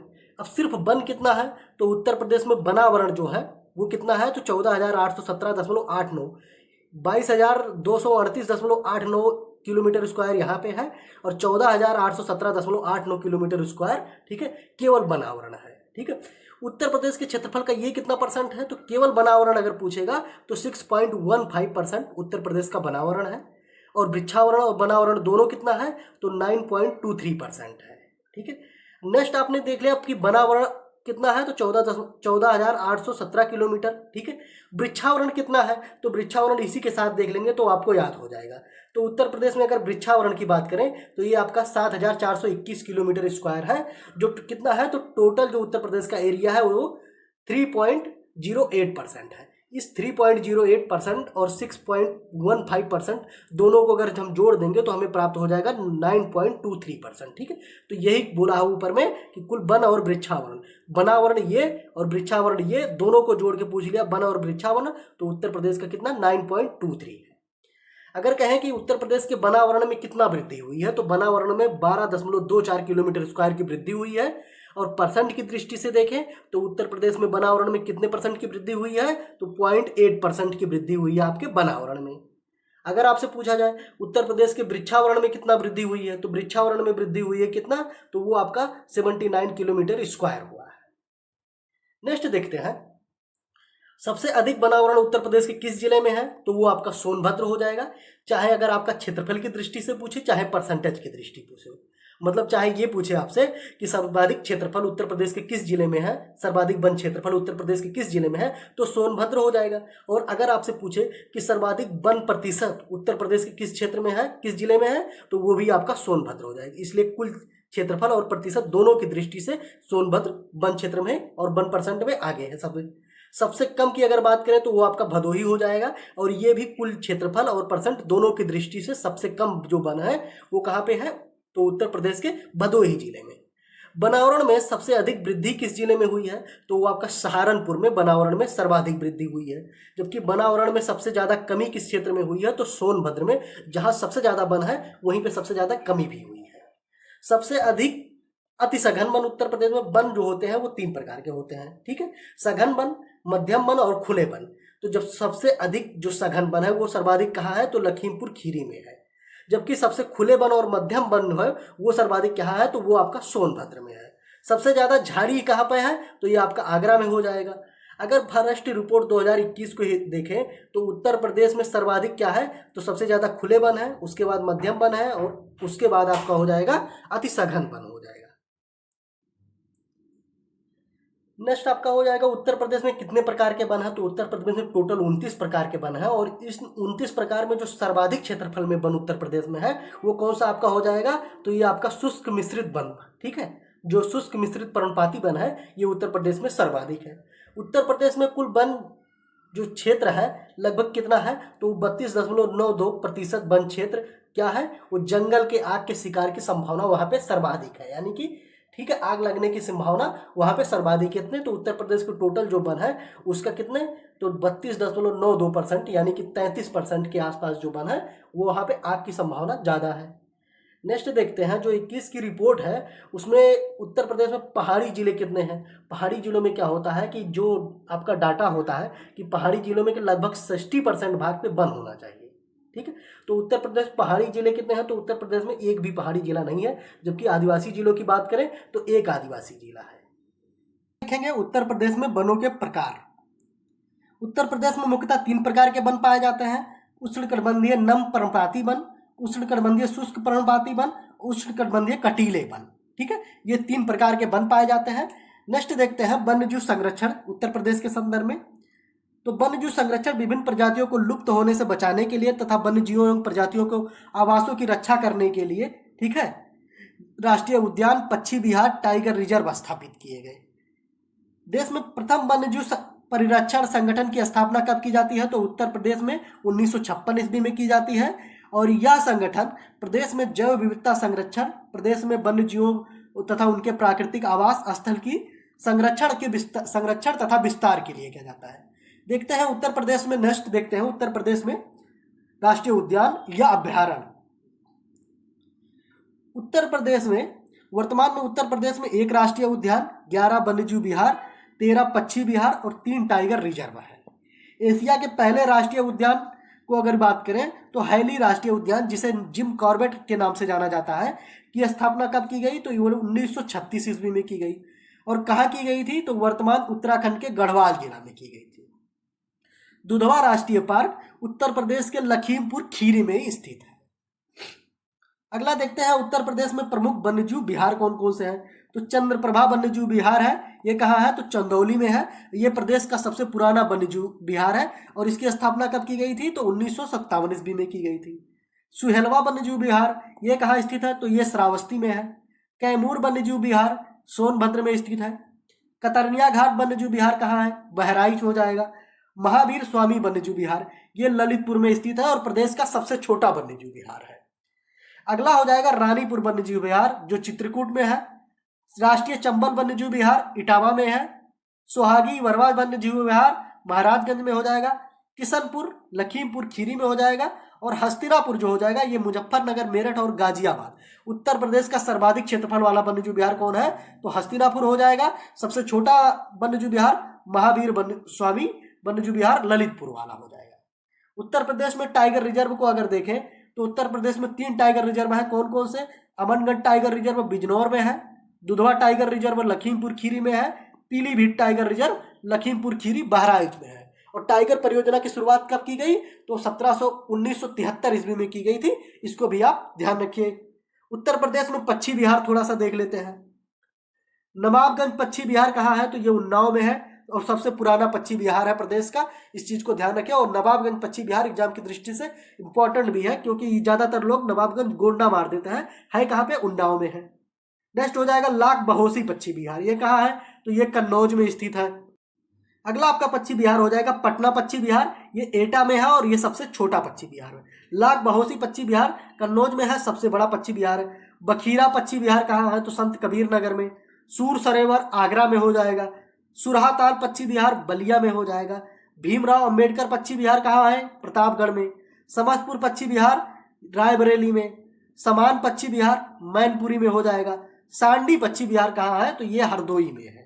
विजय सागर पश्चिम बिहार की बात करें तो महोबा और हमीरपुर में स्थित है। ओखला पश्चिम बिहार गाजियाबाद और गौतम बुद्ध नगर। और पार्वती अरंगा पश्चिम बिहार ये आपका गोंडा में है। अगला हमारा है उत्तर प्रदेश के संग्रहालय, संगठन, संस्थान, स्थल, पार्क और सिटी को देखते हैं, जो एग्जाम की दृष्टि से बहुत ही महत्वपूर्ण है। इसमें से सारा नहीं, कुछ को मैं एकदम क्लियर करूंगा जिसको आपको याद ही कर लेना है, ठीक है। सारा नहीं करना, लेकिन जो जो मैं अंडरलाइन करूंगा विशेष रूप से बोलूंगा वो आप याद कीजिएगा। तो चलिए देखते हैं, संग्रहालय, संगठन, संस्थान, स्थल, पार्क और city. Central drug research institute कहाँ है, तो ये आपका लखनऊ में हो जाएगा। जितनी ज़्यादातर दवाइयों की चीज़ें मिलेंगी, ठीक है, ड्रग्स से रिलेटेड मिलेंगी, वो लखनऊ में मिलेगा। Central institute of medicine and aromatic जो प्लांट्स है, ये भी आपका लखनऊ में हो जाएगा। पशु जैविक औषधि संस्थान Lucknow. Ayurvedic research centre Lucknow. Indian Institute of sugar cane research, ये भी आपका लखनऊ है, ध्यान रखिए, ज़्यादातर चीज़ें लखनऊ में है। Central mango research, sugar cane mango research आपका लखनऊ हो जाएगा। Fish genetic resources, national bureau of fish genetic resources कहाँ है, तो ये भी आपका लखनऊ हो जाएगा। National botanical research institute Lucknow हो जाएगा। नेशनल बॉटेनिकल गार्डन जो है ये भी लखनऊ हो जाएगा आपका। सेंट्रल इंस्टीट्यूट ऑफ सब ट्रॉपिकल हार्टिकल्चर कहाँ पे है, ये भी आपका Lucknow. Indian technology research centre कहाँ पे हो जाएगा, लखनऊ में हो जाएगा। इंडस्ट्रियल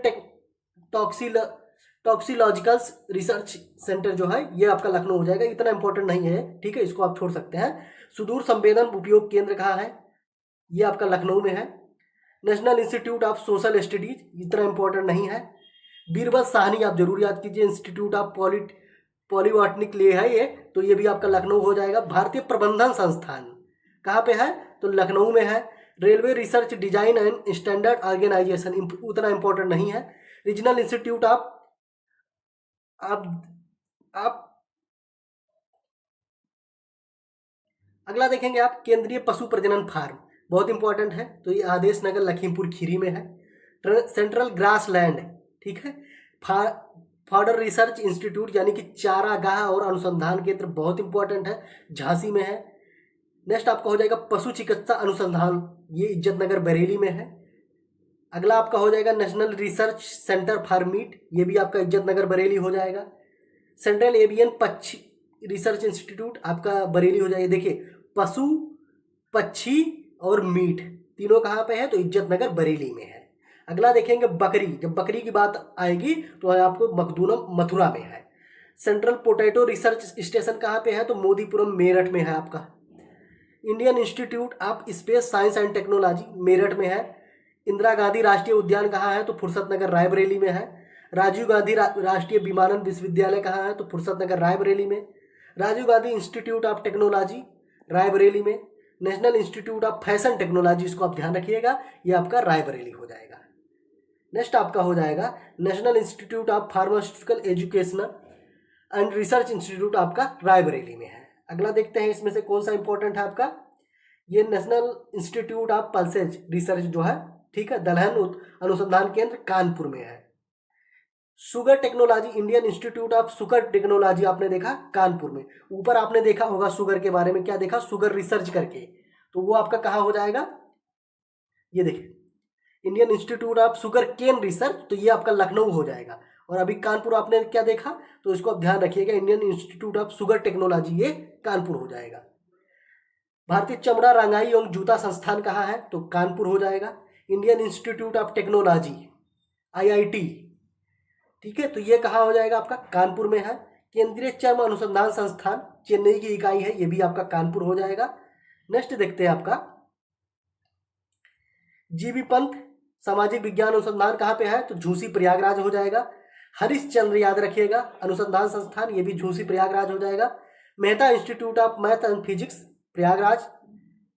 अगला देखते हैं इसमें से और कौन सा हो जाएगा, national bio fertiliser development centre जो है ये आपका गाजियाबाद हो जाएगा। ठीक है, तो ये था आपका खाद्य अनुसंधान मानकीकरण प्रयोगशाला, भी देख लीजिएगा गाजियाबाद में है।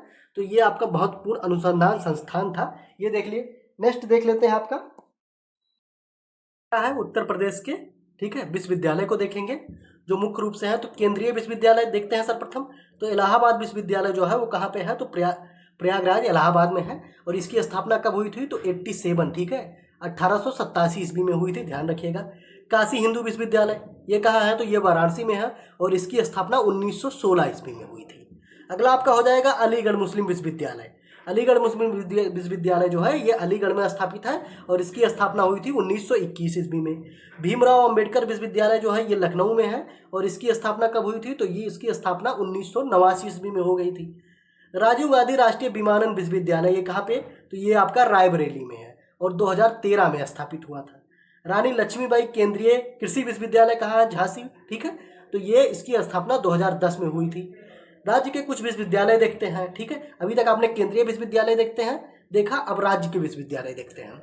लखनऊ विश्वविद्यालय लखनऊ में स्थित है, इसकी स्थापना वर्ष याद करने की जरूरत नहीं थी, किंतु ये जो केंद्रीय विश्वविद्यालय थे इनकी स्थापना वर्ष जरूर आप देख लीजिएगा। अगला आपका है डॉक्टर भीमराव अंबेडकर विश्वविद्यालय, ये आगरा में स्थित है। दीनदयाल उपाध्याय गोरखपुर विश्वविद्यालय है और ये गोरखपुर में स्थित है। डॉक्टर संपूर्णानंद बहुत इंपॉर्टेंट है, संपूर्णानंद संस्कृत विश्वविद्यालय कहाँ है, तो वाराणसी में स्थित है। छत्रपति साहू जी महाराज विश्वविद्यालय जो है ये आपका कानपुर हो जाएगा। चौधरी चरण सिंह विश्वविद्यालय कहाँ है, तो ये मेरठ में हो जाएगा। नेक्स्ट आपका है महात्मा गांधी काशी विद्यापीठ, इसकी स्थापना कहाँ हुई है, तो ये वाराणसी में स्थित है। बुंदेलखंड विश्वविद्यालय झांसी में है और ये कब बना, तो 1975 ईस्वी में बना। राम मनोहर लोहिया अवध विश्वविद्यालय फैजाबाद में स्थित है, यानी कि कहाँ पे, अयोध्या में, तो ये आपका। और नेक्स्ट आपका हो जाएगा महात्मा ज्योतिबा फूले रुहेलखंड विश्वविद्यालय कहाँ है, तो बरेली में हो जाएगा। वीर बहादुर सिंह पूर्वांचल विश्वविद्यालय जौनपुर में स्थित है। डॉक्टर एपीजे अब्दुल कलाम प्राविधिक विश्वविद्यालय कहाँ है, लखनऊ में हो जाएगा। गौतम बुद्ध विश्वविद्यालय ये आपका कहाँ है, तो ग्रेटर नोएडा हो जाएगा। अगला देखते हैं डॉक्टर राम मनोहर लोहिया राष्ट्रीय विश्वविद्यालय कहाँ है, तो लखनऊ हो जाएगा। उत्तर प्रदेश विकलांग उद्धार एवं शकुंतला मिश्रा विश्वविद्यालय आपका कहाँ है, तो ये भी आपका लखनऊ में है। मदन मोहन मालवीय प्राथमिक विश्वविद्यालय गोरखपुर में है। सिद्धार्थ विश्वविद्यालय कहाँ है, तो कपिल वस्तु यानी कि सिद्धार्थ नगर में है। उत्तर प्रदेश आयुर्वेदिक विश्वविद्यालय कहाँ है, तो इसकी स्थापना सैफई इटावा में की गई है। तो ये आपके विश्वविद्यालय थे कुछ इंपॉर्टेंट। अगला विश्वविद्यालय आपका है जननायक चंद्रशेखर विश्वविद्यालय कहाँ है, तो ये बलिया में स्थित है। मुक्ति विश्वविद्यालय, ठीक है, तो उत्तर प्रदेश में एकमात्र मुक्त विश्वविद्यालय है, वो कौन सा है, तो उत्तर प्रदेश राजर्षि टंडन मुक्त विश्वविद्यालय इलाहाबाद में यानी कि प्रयागराज में स्थित है। डीम्ड विश्वविद्यालय की अगर बात करें तो दयाल बाग एजुकेशनल, ठीक है, शिक्षण संस्थान दयाल बाग आगरा में है। इतने इंपॉर्टेंट नहीं है लेकिन ये याद कीजिएगा। पशु चिकित्सा अनुसंधान संस्थान कहाँ है, तो इज्जतनगर बरेली में स्थित है।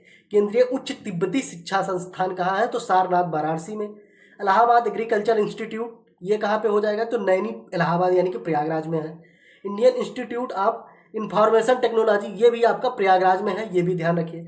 भारत खंडे संगीत म्यूजिक इंस्टीट्यूट कहाँ है, तो लखनऊ में स्थित है और इसकी स्थापना 2001 में की गई थी, ध्यान रखिए। जेपी सूचना प्रौद्योगिकी संस्थान नोएडा में हो जाएगा। राष्ट्रीय सूचना प्रौद्योगिकी संस्थान ये क्या है, तो ये भी आपका इलाहाबाद यानी कि प्रयागराज में हो जाएगा। नेहरू ग्राम भारती विश्वविद्यालय कहाँ है, तो ये इलाहाबाद में है। तो ये आपके थे कुछ महत्वपूर्ण, ठीक है, केंद्रीय राजकीय मुक्त और डीम्ड विश्वविद्यालय आपने देखा। हमारा है उत्तर प्रदेश के विभिन्न नगरों में, ठीक है, आयोजित की होने वाले मेले जो इंपॉर्टेंट है सिर्फ उनको लेके आया है।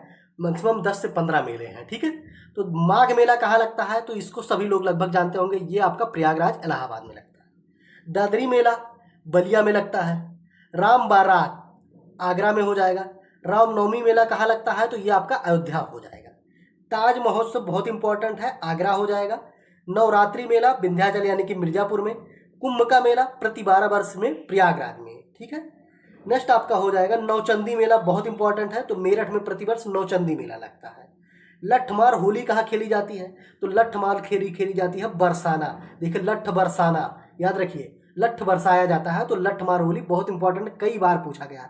जैसे देखिए लठमार होली, नौचंदी मेला, ताज महोत्सव, ठीक है, और माघ मेला, ये कई बार एग्जाम में पूछा गया है, इसलिए इन चारों पांचों को। तो नेक्स्ट आपका हो जाएगा गढ़मुक्तेश्वर मेला, इसको भी आप ध्यान रखिए। तो कहाँ पे है? तो गंगा का मेला प्रतिवर्ष लगता है। अगला देखते हैं आपका बाल सुंदरी मेला कहाँ लगता है? तो अनूपपुर शहर में लगता है। देवी पाटन आप गोंडा में स्थित है, ठीक है। नवरात्रि मेला आगरा में अभी आपने देखा। और देखेंगे इसमें हरदास जयंती ठीक है, तो ये आपका वृंदावन में प्रतिवर्ष लगता है। नेक्स्ट आपका मेला हो जाएगा अयोध्या में, ठीक है। अयोध्या का जो मेला लगता है ये कहाँ लगता है? तो अयोध्या वर्तमान में अयोध्या हो गया है।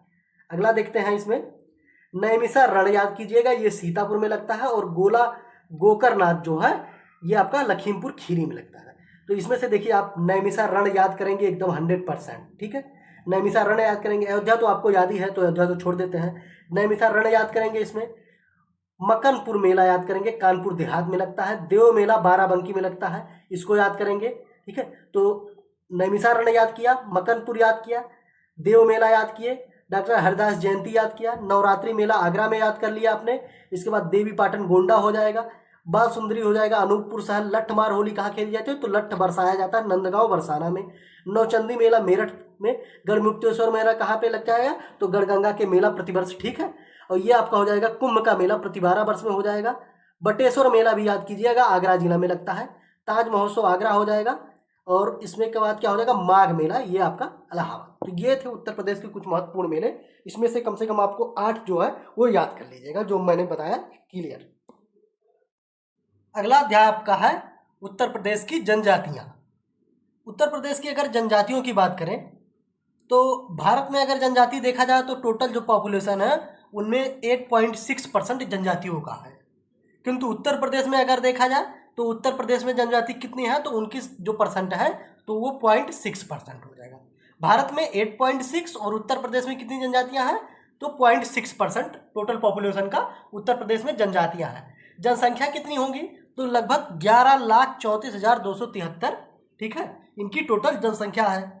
राज्य के कई जिलों में अनुसूचित जनजातियों के लोग पाए जाते हैं, किंतु जो सोनभद्र जिला है उसमें इनकी संख्या सर्वाधिक है। यानी कि सर्वाधिक एसटी उत्तर प्रदेश के किस जिले में पाए जाते हैं? तो वो आपका सोनभद्र हो जाएगा।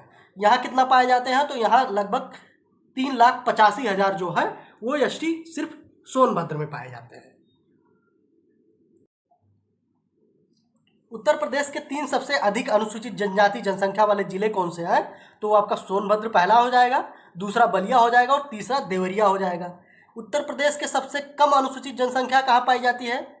तो सबसे कम अनुसूचित जनसंख्या जो उत्तर प्रदेश के किस जिले में पाई जाती है? तो वो आपका बागपत हो जाएगा, कन्नौज हो जाएगा। इसमें आप सोनभद्र बलिया याद करिए और इसमें आप सबसे कम में बागपत याद करिए। राज्य में सर्वाधिक अनुसूचित जनजाति जनसंख्या परसेंट के अगर हिसाब से देखा जाए तो परसेंट और जनसंख्या दोनों हिसाब से सोनभद्र में पाई जाती है, इसको ध्यान रखिए। और सबसे कम अनुसूचित जनजाति जो जनसंख्या और परसेंट दोनों है वो कहाँ होगा? बागपत हो जाएगा। जनसंख्या की दृष्टि से राज्य की सबसे बड़ी जनजाति कौन है?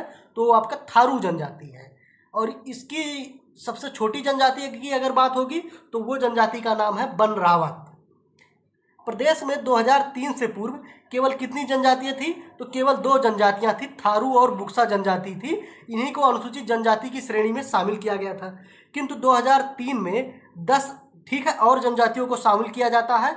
और वर्तमान में टोटल कितनी अनुसूचित जनजातियां हैं? तो वर्तमान में जो सूचीबद्ध अनुसूचित जनजातियां हैं वो 12 हो गई हैं।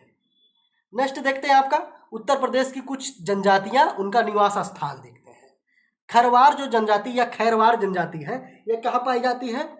तो ये आपका पाई जाती है देवरिया, वाराणसी, बलिया, गाजीपुर, सोनभद्र। इसको याद करने का अगर तरीका देखें तो आप बड़े स्तर पे थोड़ा सा याद करने की कोशिश करना। खरवार जो जनजाति है ये ज़्यादातर कहाँ पाया जाता है? तो देवरिया, बलिया, ठीक है, सोनभद्र। यानी कि अगर देखा जाए तो पूर्वी उत्तर प्रदेश जो है वहाँ पे खैरवार जनजाति पाई जाती है। यानी कि पूर्वी उत्तर प्रदेश या बिहार बॉर्डर पर खैरवार जनजाति पाई जाती है। अगला जनजाति आपका है गोंड, धुरिया और बुक्सा। ये कहाँ पाया जाता है? तो ये महाराजगंज, सिद्धार्थनगर, बस्ती, गोरखपुर, देवरिया, मऊ, आजमगढ़, जौनपुर, बलिया, गाजीपुर, वाराणसी, मिर्जापुर और सोनभद्र। ये आपका नेपाल और बिहार का जो बॉर्डर है दोनों पे पाई जाती है गोंड और धुरिया जनजाति। बुक्सा जनजाति कहाँ पाई जाती है? तो बुक्सा जनजाति आपका बिजनौर पाया जाता है और आगरा में पाया जाता है। थारू जनजाति मोस्ट इंपॉर्टेंट जनजाति है, ये कहाँ पाया जाता है? तो ये आपका महाराजगंज, सिद्धार्थनगर, श्रावस्ती, बहराइच और ठीक है, लखीमपुर। यानी कि थारू जनजाति की जब बात आएगी तो ये कहाँ पाया जाता है? तो नेपाल बॉर्डर का जो ठीक है जिले हैं वहाँ पे थारू जनजाति पाई जाती है। अगला जनजाति आपका है सहरिया जनजाति। सहरिया जनजाति कहाँ पाई जाती है? तो ये ललितपुर में पाई जाती है, क्योंकि सहरिया क्या है, मुख्यतः मध्य प्रदेश की जनजाति है और मध्य प्रदेश से सटा हुआ जिला कौन सा? ललितपुर है, और ललितपुर में भी सहरिया जनजाति पाई जाती है। परहिया जनजाति कहाँ पाई जाती है? तो ये आपका सोनभद्र हो जाएगा। बैगा सोनभद्र हो जाएगा। पंखा या पनिका कहाँ पाई जाती है? तो सोनभद्र, मिर्जापुर हो जाएगा। अगरिया कहाँ पाया जाता है? सोनभद्र हो जाएगा। पठारी कहाँ पाया जाता है? सोनभद्र होगा। चेरो कहाँ पाया जाता है? सोनभद्र, चंद्रौली। और भुइयाँ या भुनिया कहाँ पाई जाती है? ये सोनभद्र। कोशिश कीजिए आप खैरवार, बुक्सा, ठीक है, खैरवार, बुक्सा और थारू, ये 3 जनजातियाँ याद कीजिए। बाकी जनजातियाँ अगर आ जाए, ठीक है, एक सहरिया याद कीजिए, 4 जनजातियाँ। बाकी जनजातियाँ आ जाए तो अगर विकल्प में सोनभद्र है तो उसको क्लिक कीजिएगा। खैरवार कहाँ पाया जाएगा? तो बिहार बॉर्डर पे। बुक्सा कहाँ पाया जाता है? तो बुक्सा बिजनौर, बा से बुक्सा हो जाएगा, बा से बिजनौर हो जाएगा। और थारू कहाँ पाया जाता है? तो थारू नेपाल बॉर्डर पे। खैरवार बिहार बॉर्डर, थारू नेपाल बॉर्डर वाले जिले पे जो स्पर्श करते हैं वहाँ पे, ठीक है। बाकी सब सोनभद्र कीजिएगा। सहरिया एक है तो उसका आप ललितपुर कर लीजिएगा। नेक्स्ट देखते हैं उत्तर प्रदेश की जो प्रमुख जनजातियाँ हैं उनको थोड़ा डिटेल में देख लेते हैं। थारू जनजाति है, मैंने बोला था आपको बहुत इंपॉर्टेंट है। तो थारू जनजाति के जो लोग कहाँ पाए जाते हैं? तो तराई क्षेत्र में, मुख्यतः 5 जिलों में। तराई क्षेत्र का आशय ये है कि जो नेपाल से सटे हुए जिले हैं उनके क्षेत्र की बात कर रहे हैं। कौन सा जिला मुख्यतः पाया जाता है? तो महाराजगंज, सिद्धार्थनगर, श्रावस्ती, बहराइच, लखीमपुर। यहाँ पे कौन सी जनजाति पाई जाती है? तो थारू जनजाति पाई जाती है। ये लोग कौन से बनते थे? तो थारू जनजाति के जो लोग हैं वो किरात वंश से संबंधित हैं, ठीक है। और कई इनकी उप प्रजातियाँ भी पाई जाती हैं, उप जनजातियाँ पाई जाती हैं। वो कौन कौन से हैं, ठीक है। तो देखिए, थारू जनजाति के लोग जो कद में छोटे होते हैं, चौड़े मुखाग्नि वाले होते हैं और पीले रंग के होते हैं, जिनको आप अन्य भाषा में नेपाली शब्द बोल देते हैं जिनके लिए, ठीक है, नेपाली बोल देते हैं। तो उनसे उत्तर प्रदेश और नेपाल के मध्य जो मिश्रित लोग हैं वो होते हैं ज़्यादातर, ठीक है। कैसे? छोटे कद, चौड़ी मुखाकृति और पीले रंग के होते हैं थारू जनजाति। इनका मुख्य भोजन क्या है? तो इनका मुख्य भोजन चावल है। अब देखिए, तराई क्षेत्र में पाए जाते हैं और तराई क्षेत्र में किसकी पैदावार होती है? चावल की होती है, तो इनका मुख्य भोजन भी चावल है। अगला देखेंगे, ये हिंदू धर्म को मानते हैं और बजहर जो है इनका प्रमुख त्यौहार है, इसको भी ध्यान रखिए। और यही जनजाति है जो दीपावली के त्यौहार को शोक के त्यौहार के रूप में मनाते हैं। वर्तमान में नहीं मनाते, पहले मनाते थे, इस चीज़ को भी ध्यान रखिएगा। थारू जनजाति अगर देखा जाए तो संयुक्त रूप से पितृसत्तात्मक प्रथा की पाई जाती है, ठीक है। और इसमें विधवा विवाह की प्रथा है। इस प्रकार विवाह में भोज और लठ भरवा भोज होता है, ठीक है। इसमें आप थारू जनजाति में क्या याद करेंगे? तो थारू जनजाति में मुख्य रूप से याद करेंगे कहाँ पाई जाती है? तो मुख्यतः तराई क्षेत्र में, महाराजगंज, सिद्धार्थनगर, श्रावस्ती, बहराइच, लखीमपुर खीरी में पाई जाती है, ठीक है। किस वंश से संबंधित है? तो किरात वंश से संबंधित है। कैसे होते हैं? तो छोटे कद, चौड़ी मुखाग्नि और पीले रंग के। मुख्य भोजन इनका क्या है? तो इनका मुख्य भोजन चावल है, ठीक है। और इनका त्यौहार अगर देखा जाए तो बजहर इनका मुख्य त्यौहार है और इन्हीं के द्वारा दीपावली को शोक के त्यौहार के रूप में मनाया जाता है। और इनका समाज कैसा है? तो पितृसत्तात्मक है। ये आपका थारू जनजाति के बारे में हो गया। अगला आपका हो जाएगा बुक्सा जनजाति। बुक्सा जनजाति आपने पढ़ा था कहाँ पाया जाता है? तो बुक्सा जनजाति बिजनौर में पाया जाता है और आगरा में पाया जाता है। और इनका बुक्सा या भोक्सा जनजाति भी लिखा होता है, तो उसका भी संबंध बुक्सा जनजाति से ध्यान रखिए। कहाँ पाया जाता है? तो बिजनौर, आगरा में पाया जाता है। भाषा इनकी क्या है? तो हिंदी भाषा का प्रयोग करते हैं। और इनका मुख्य भोजन क्या है? तो इनका मुख्य भोजन मछली और चावल है, ठीक है। इनमें देखेंगे इनका जो समाज है वो पितृसत्तात्मक होता है, इसको ध्यान रखिए। और इनके जैसा क्या होता है, इनका जो जैसे हिंदू धर्म में विभाजन है वैसे बुक्सा जनजातियों में भी विभाजन होता है। ब्राह्मण बुक्सा, क्षत्रिय बुक्सा, अहिर बुक्सा और नाई बुक्सा में। नेक्स्ट देखते हैं आपका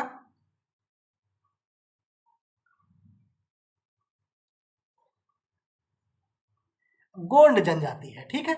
अधिकांश गोंड लोग जो है वो हिंदू धर्म का पालन करते हैं और ये एक उच्च देवी की पूजा करते हैं जिन्हें क्या कहते हैं? वरादो के नाम से जाना जाता है, ठीक है। नाग पंचमी, दशहरा, पोला इनका प्रमुख त्यौहार है। गोंड, कई गोंड रावण की पूजा करते हैं, ठीक है।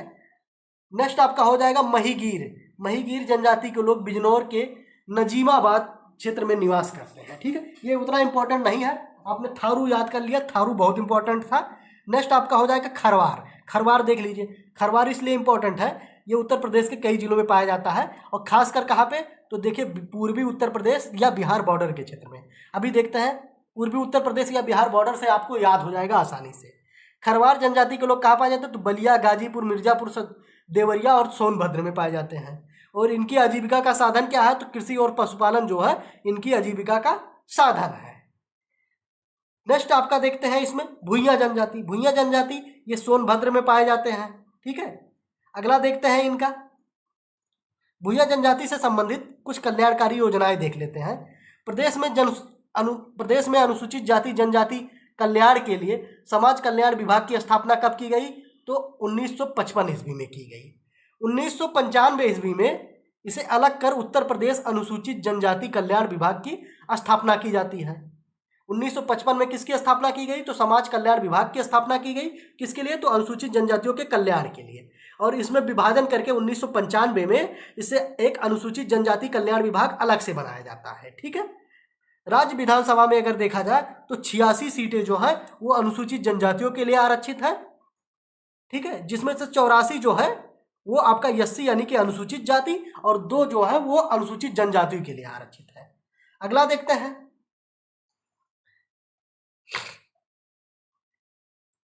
अगला है उत्तर प्रदेश समाज कल्याण निगम लिमिटेड की स्थापना कब होती है, तो 1976 ईस्वी में उत्तर प्रदेश समाज कल्याण लिमिटेड की स्थापना होती है। उत्तर प्रदेश अनुसूचित जाति वित्त एवं विकास निगम की स्थापना कब होती है, तो यह 1975 ईस्वी में होती है।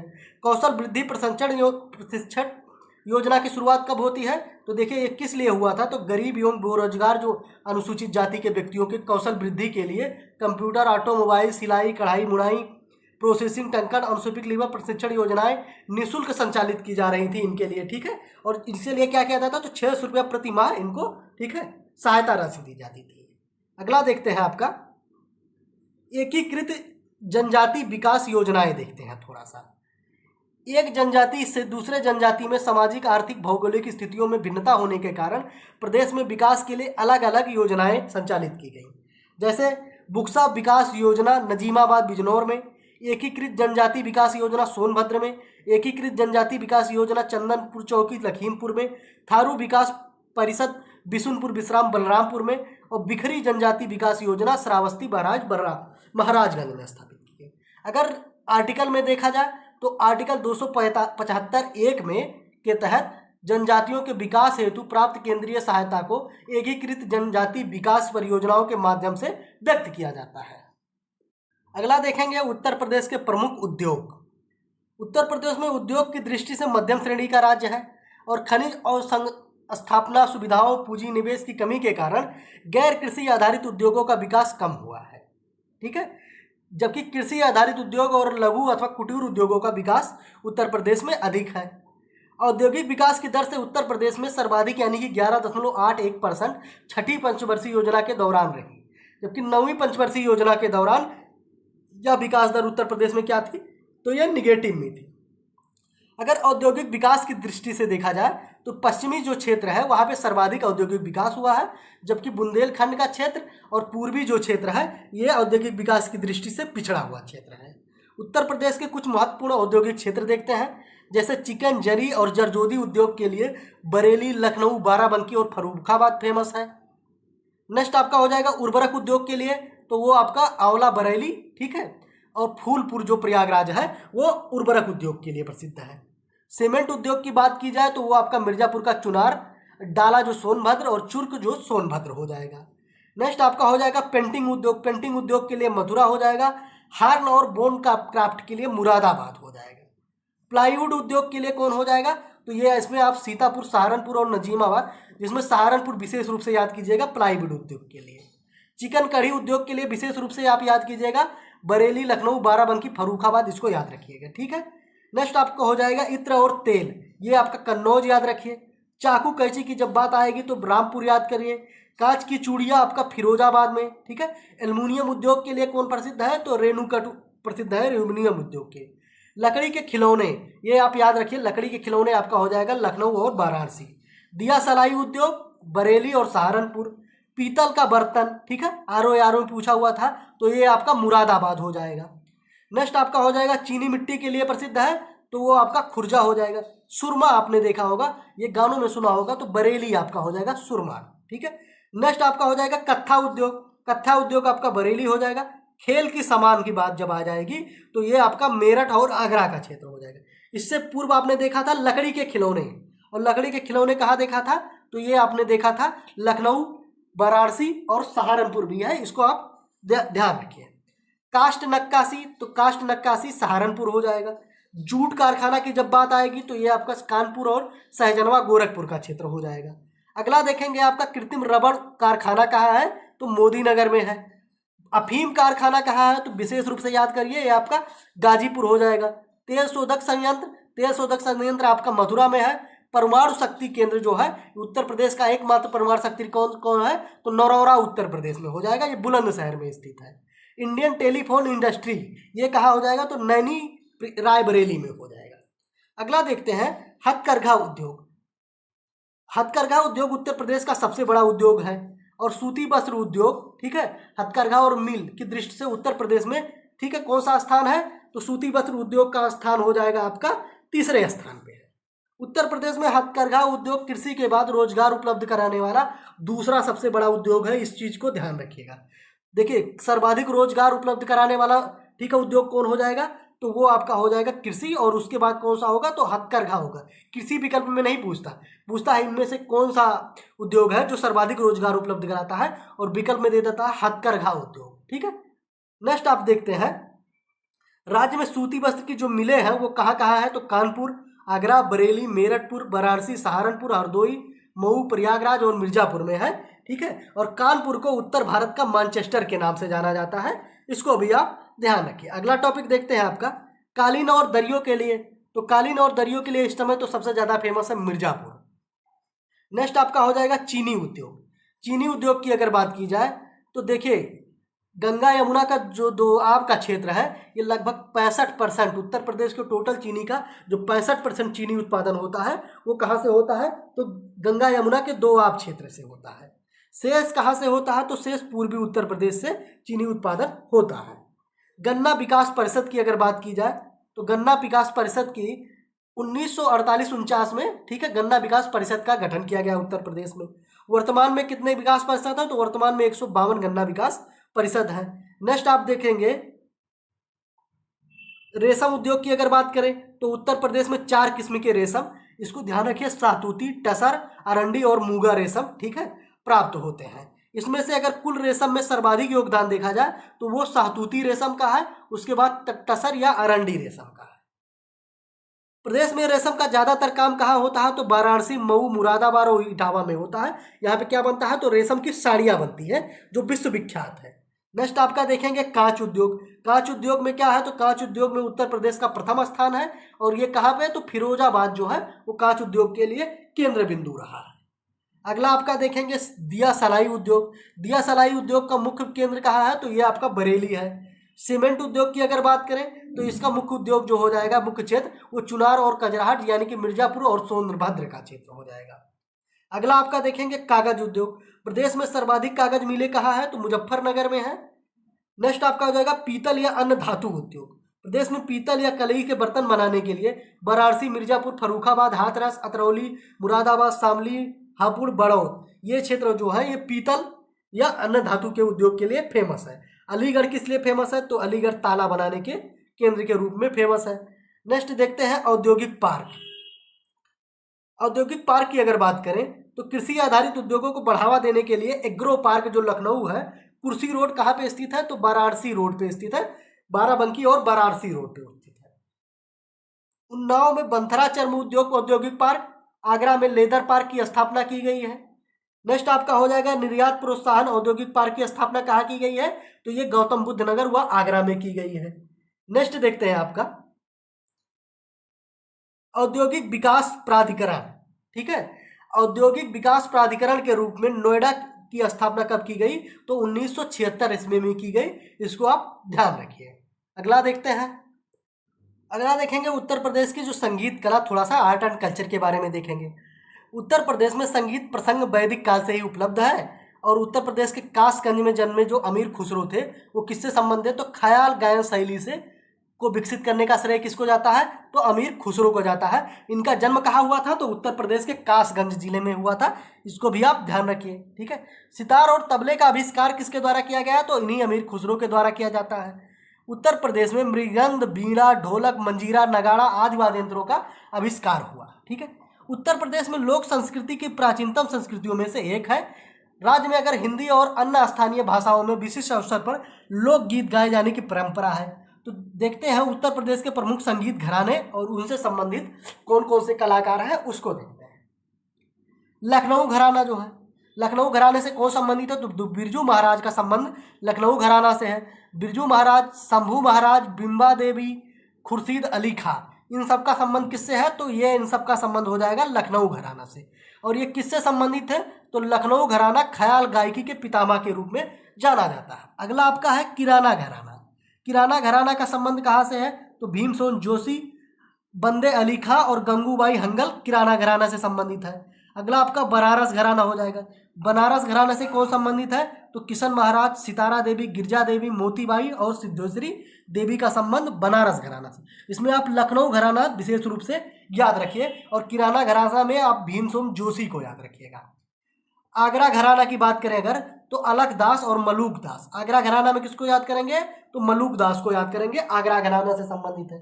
नेक्स्ट देखते हैं उत्तर प्रदेश के कुछ लोक नृत्य क्या है, लोकगीत क्या है उसको देखते हैं। जैसे उत्तर प्रदेश में कजरी जो है, ये कजरी कहाँ फेमस है, तो मिर्जापुर और वाराणसी के क्षेत्र में कजरी फेमस है। आला कहाँ फेमस है, तो ये महोबा यानी कि बुंदेलखंड का क्षेत्र हो जाएगा। रसिया आपका वरसाना यानी कि ब्रज क्षेत्र मथुरा का क्षेत्र हो जाएगा। चैती या चैता जो हो जाएगा ये पूर्वांचल हो जाएगा। बिरहा कहाँ हो जाएगा, तो ये पूर्वी उत्तर प्रदेश हो जाएगा। सोहर पूर्वांचल में है। होली गीत वृंदावन में है। झूला गीत वृंदावन में है।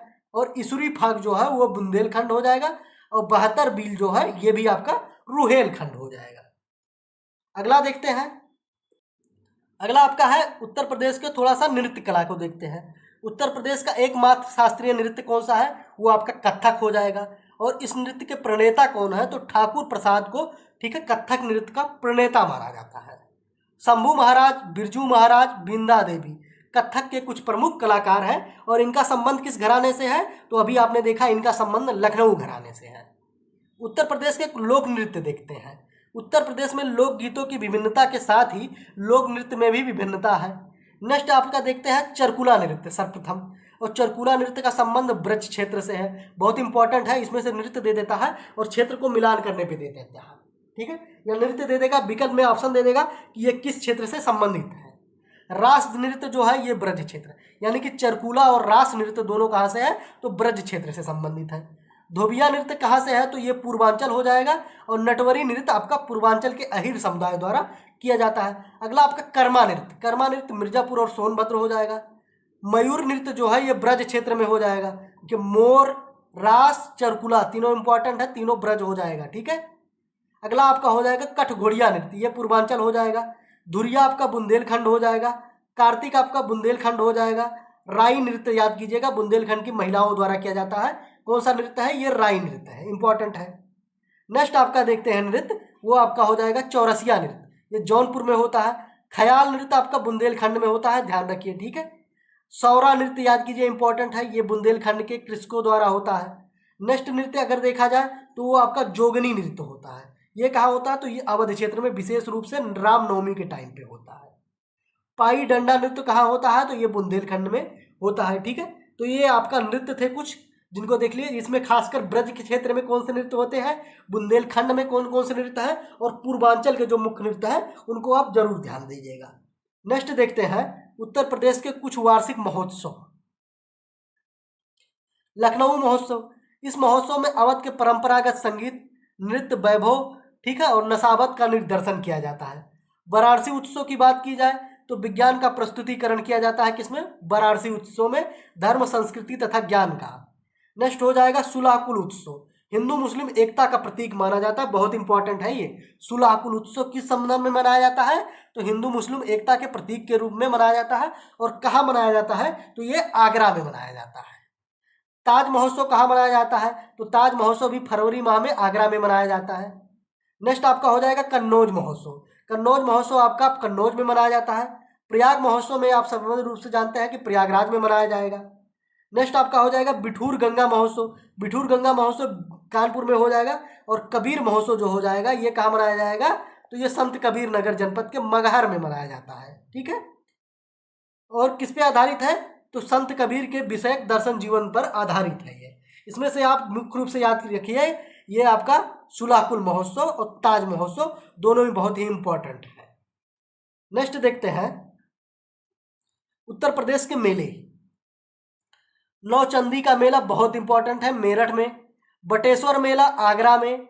देवा शरीफ मेला बाराबंकी में। सैयद सलार मेला बहराइच में। गोविंद साहब मेला अंबेडकर नगर में। देवी पाटन का मेला गोंडा में लगता है। ध्रुपद मेला वृंदावन और वाराणसी में। शाकंभरी देवी मेला कहाँ लगता है? सहारनपुर में। माघ मेला कहाँ लगता है? प्रयागराज में। हरिदास जयंती मेला की बात करें अगर तो ये वृंदावन में हो जाएगा। झूला मेला वृंदावन में हो जाएगा। कालिंजर मेला आपका बांदा में हो जाएगा। कंस मेला कहाँ लगेगा? तो ये मथुरा में लगेगा। ददरी मेला बलिया में लगेगा। और गोला गोरखनाथ मेला जो लगता है वो लखीमपुर खीरी में लगता है। नेक्स्ट देखते हैं उत्तर प्रदेश के कुछ संगीत एवं कला संस्थान। यूपीपीसीएस का एकदम फेवरेट क्वेश्चन है, ठीक है, जिसमें सीधा सीधा पूछेगा स्थापना कब हुई थी और कहाँ स्थित है। दो चीजें इंपॉर्टेंट है इसमें। तो उत्तर प्रदेश के संगीत और कला संस्थान देखते हैं। पहला है आपका भारत खंडे संगीत संस्थान, कहाँ स्थित है? तो ये सबसे उत्तर प्रदेश का सबसे पुराना संगीत संस्थान कौन सा है? तो भारत खंडे संगीत संस्थान है। कई बार यूपीपीसीएस द्वारा पूछा गया है, ठीक है। अन्य एग्जामों भी पूछा जाता है लेकिन उसमें छोटे से पूछा जाएगा, जबकि यूपीपीसीएस में जब पूछा जाएगा तो इसको मिलान के रूप में पूछा जाता है। कब इसकी स्थापना हुई थी? तो 1926 ईस्वी में इसकी स्थापना हुई थी। मेरिस कॉलेज ऑफ हिंदुस्तानी म्यूजिक के नाम से इसकी स्थापना हुई थी। कब? तो 1926 ईस्वी में। और 1960 ईस्वी में इसका नाम क्या पड़ गया? तो भारत खंडे हिंदुस्तान संगीत विद्यालय पड़ गया। वर्तमान में इसका नाम क्या है? तो भारत खंडे संगीत संस्थान है, ठीक है। 2001 में इसे डीम्ड विश्वविद्यालय का दर्जा प्राप्त हुआ, ये भी याद रखिए। आपको याद रखना है मुख्य रूप से क्या? तो भारत खंडे संगीत विश्वविद्यालय कहाँ है? तो ये आपका लखनऊ में स्थित है। और इसकी स्थापना कब हुई? तो 1926 ईस्वी में हुई। नेक्स्ट आपको याद रखना है, इसी का उल्टा याद करना है। देखिए 1926 में भारत खंडे संगीत विश्वविद्यालय की स्थापना हुई। राज्य ललित कला अकादमी की स्थापना कब हुई? तो 1926 को, अगर 26 को बदल देंगे तो 1962 में होती है, ठीक है। और ये कहाँ पे? तो लखनऊ में की जाती है। और किस लिए? तो कला और कलाकारों को प्रोत्साहित करने, कला के प्रति जागृति पैदा करने के लिए किया जाता है। कहाँ पे? लखनऊ में। कब? 1962 में। इसके पूर्व आपने देखा भारत खंडे संगीत विश्वविद्यालय 1926 ईस्वी में। कहाँ पे? तो लखनऊ में। और उत्तर प्रदेश का सबसे पुराना संगीत विश्वविद्यालय। अगला आपका विश्वविद्यालय हो जाएगा भारतेंदु नाट्य अकादमी, ठीक है। ये कहाँ पे? तो लखनऊ में स्थित है। और कहाँ पे? कब? तो इसकी स्थापना 1975 ईस्वी में होती है। इसका मुख्य काम क्या है? तो हिंदी भाषी प्रांतों में प्रतिभावान और आकांक्षी जो युवक युवतियां हैं उनको नाट्य कला में प्रशिक्षण देने के लिए किया गया। अगला आपका हो जाएगा उत्तर प्रदेश संगीत नाटक अकादमी की स्थापना कब होती है? तो इसकी स्थापना 1963 में होती है। और कहाँ? लखनऊ में होती है। इसका क्या है? तो यह अकादमी नृत्य, नाटक, लोक संगीत, लोक नाट्य परंपराओं के प्रचार प्रसार संबंधन से संबंधित है। याद क्या कीजिएगा? तो इसमें मुख्य रूप से ये तो जरूर याद कीजिएगा कि कौन से संस्थान कहाँ स्थित है और उनकी स्थापना कब हुई, ठीक है। पूरा नहीं याद कर सकते तो इसको जरूर याद कीजिएगा। अगला आपका हो जाएगा राष्ट्रीय कथक संस्थान। इसकी स्थापना कब होती है? तो इसकी स्थापना 1988-89 में होती है। और कहाँ? तो लखनऊ में होती है। अयोध्या शोध संस्थान, तो इसकी स्थापना 1986 ईस्वी में होती है, ठीक है। और तुलसी स्मारक भवन में अयोध्या में होती है। और इसका मुख्य उद्देश्य क्या है? तो राज्य में, ठीक है, कला, साहित्य, इतिहास, शिल्प तथ्यों का संग्रह और संरक्षण का अध्ययन करना इसका मुख्य कार्य है। अगला देखेंगे उत्तर प्रदेश के संग्रहालय। उत्तर प्रदेश में अगर देखा जाए तो देखिए उत्तर प्रदेश में राज्य संस्कृत निदेशालय के तहत 16 राजकीय संग्रहालय हैं, ठीक है। और 31 अगस्त 2010 से ये सभी संग्रहालय नवगठित उत्तर प्रदेश में निदेशक के अधीन कार्य कर रहे हैं। उत्तर प्रदेश का अगर सबसे पुराना संग्रहालय देखा जाए तो लखनऊ स्थित राजकीय संग्रहालय उत्तर प्रदेश का सबसे पुराना संग्रहालय है। कुछ उत्तर प्रदेश के महत्वपूर्ण संग्रहालय को देखते हैं तो राजकीय संग्रहालय लखनऊ, ठीक है, यह क्या है, तो यह उत्तर प्रदेश का एक विशालतम बहुउद्देशीय संग्रहालय है और इसकी स्थापना कब की गई, तो इसकी स्थापना की गई 1863 ईस्वी में। नेक्स्ट आपका देखते हैं, ये भी देख लो, बनारसी बाग के प्राणी उद्यान में स्थित यह संग्रहालय कानपुर विश्वविद्यालय से शोध केंद्र के रूप में मान्यता प्राप्त है। मलिक मोहम्मद जायसी द्वारा रचित पद्मावत की देवनागरी लिपि में लिखी गई प्राचीनतम जो पोथी है वो इसी संग्रहालय में स्थित है, रखी गई है, उसको भी ध्यान रखिएगा। आपका हो जाएगा राजकीय संग्रहालय मथुरा, यह पुरातत्व संग्रहालय है और इसकी स्थापना कब की गई, तो 1874 ईस्वी में की गई। नेक्स्ट देखते हैं, इसमें एक चीज याद कीजिए, कुषाणकालीन जो कला का सर्वोत्तम संग्रह है वो इसी संग्रहालय में रखा गया। भारत कला विज्ञान ये कहा है तो ये वाराणसी में स्थित है और इसकी स्थापना कब की गई, तो 1950 ईस्वी में बनारस हिंदू विश्वविद्यालय में स्थापित किया गया। सारनाथ की संग्रहालय की स्थापना कब की गई, तो 1904 ईस्वी में की गई। इलाहाबाद संग्रहालय की स्थापना कब की गई, 1931 ईस्वी में की गई। और मोतीलाल नेहरू बाल संग्रहालय की स्थापना की गई तो ये लखनऊ में स्थापित किया गया था। कब कब 1957 ईस्वी में स्थापित किया गया था। अगला संग्रहालय आपका है राजकीय झांसी संग्रहालय, 1978 ईस्वी में, ठीक है, स्थापित किया गया। नेक्स्ट देखते हैं, अगला टॉपिक हमारा है उत्तर प्रदेश का जनगणना। 2011 की जनगणना देखते हैं। 2021 की जनगणना के डाटे अभी आए नहीं हैं, जबकि एग्जाम पास आ गया है, तो 2011 की जनगणना से हमें काम चलाना है, ठीक है। तो भारत में पहली बार जनगणना कब हुई, तो 1872 ईस्वी में हुई और किसके शासनकाल में, लॉर्ड मेयो के शासनकाल में। किंतु इसकी विधिवत शुरुआत यानी कि दशकीय जो जनगणना शुरू होती है वो कब से होती है, तो 1881 ईस्वी में शुरू होती है लॉर्ड रिपन के शासनकाल में। और तभी से क्या होती है, 10 वर्ष पर प्रति 10 वर्ष के बाद जनगणना कराई जाती है।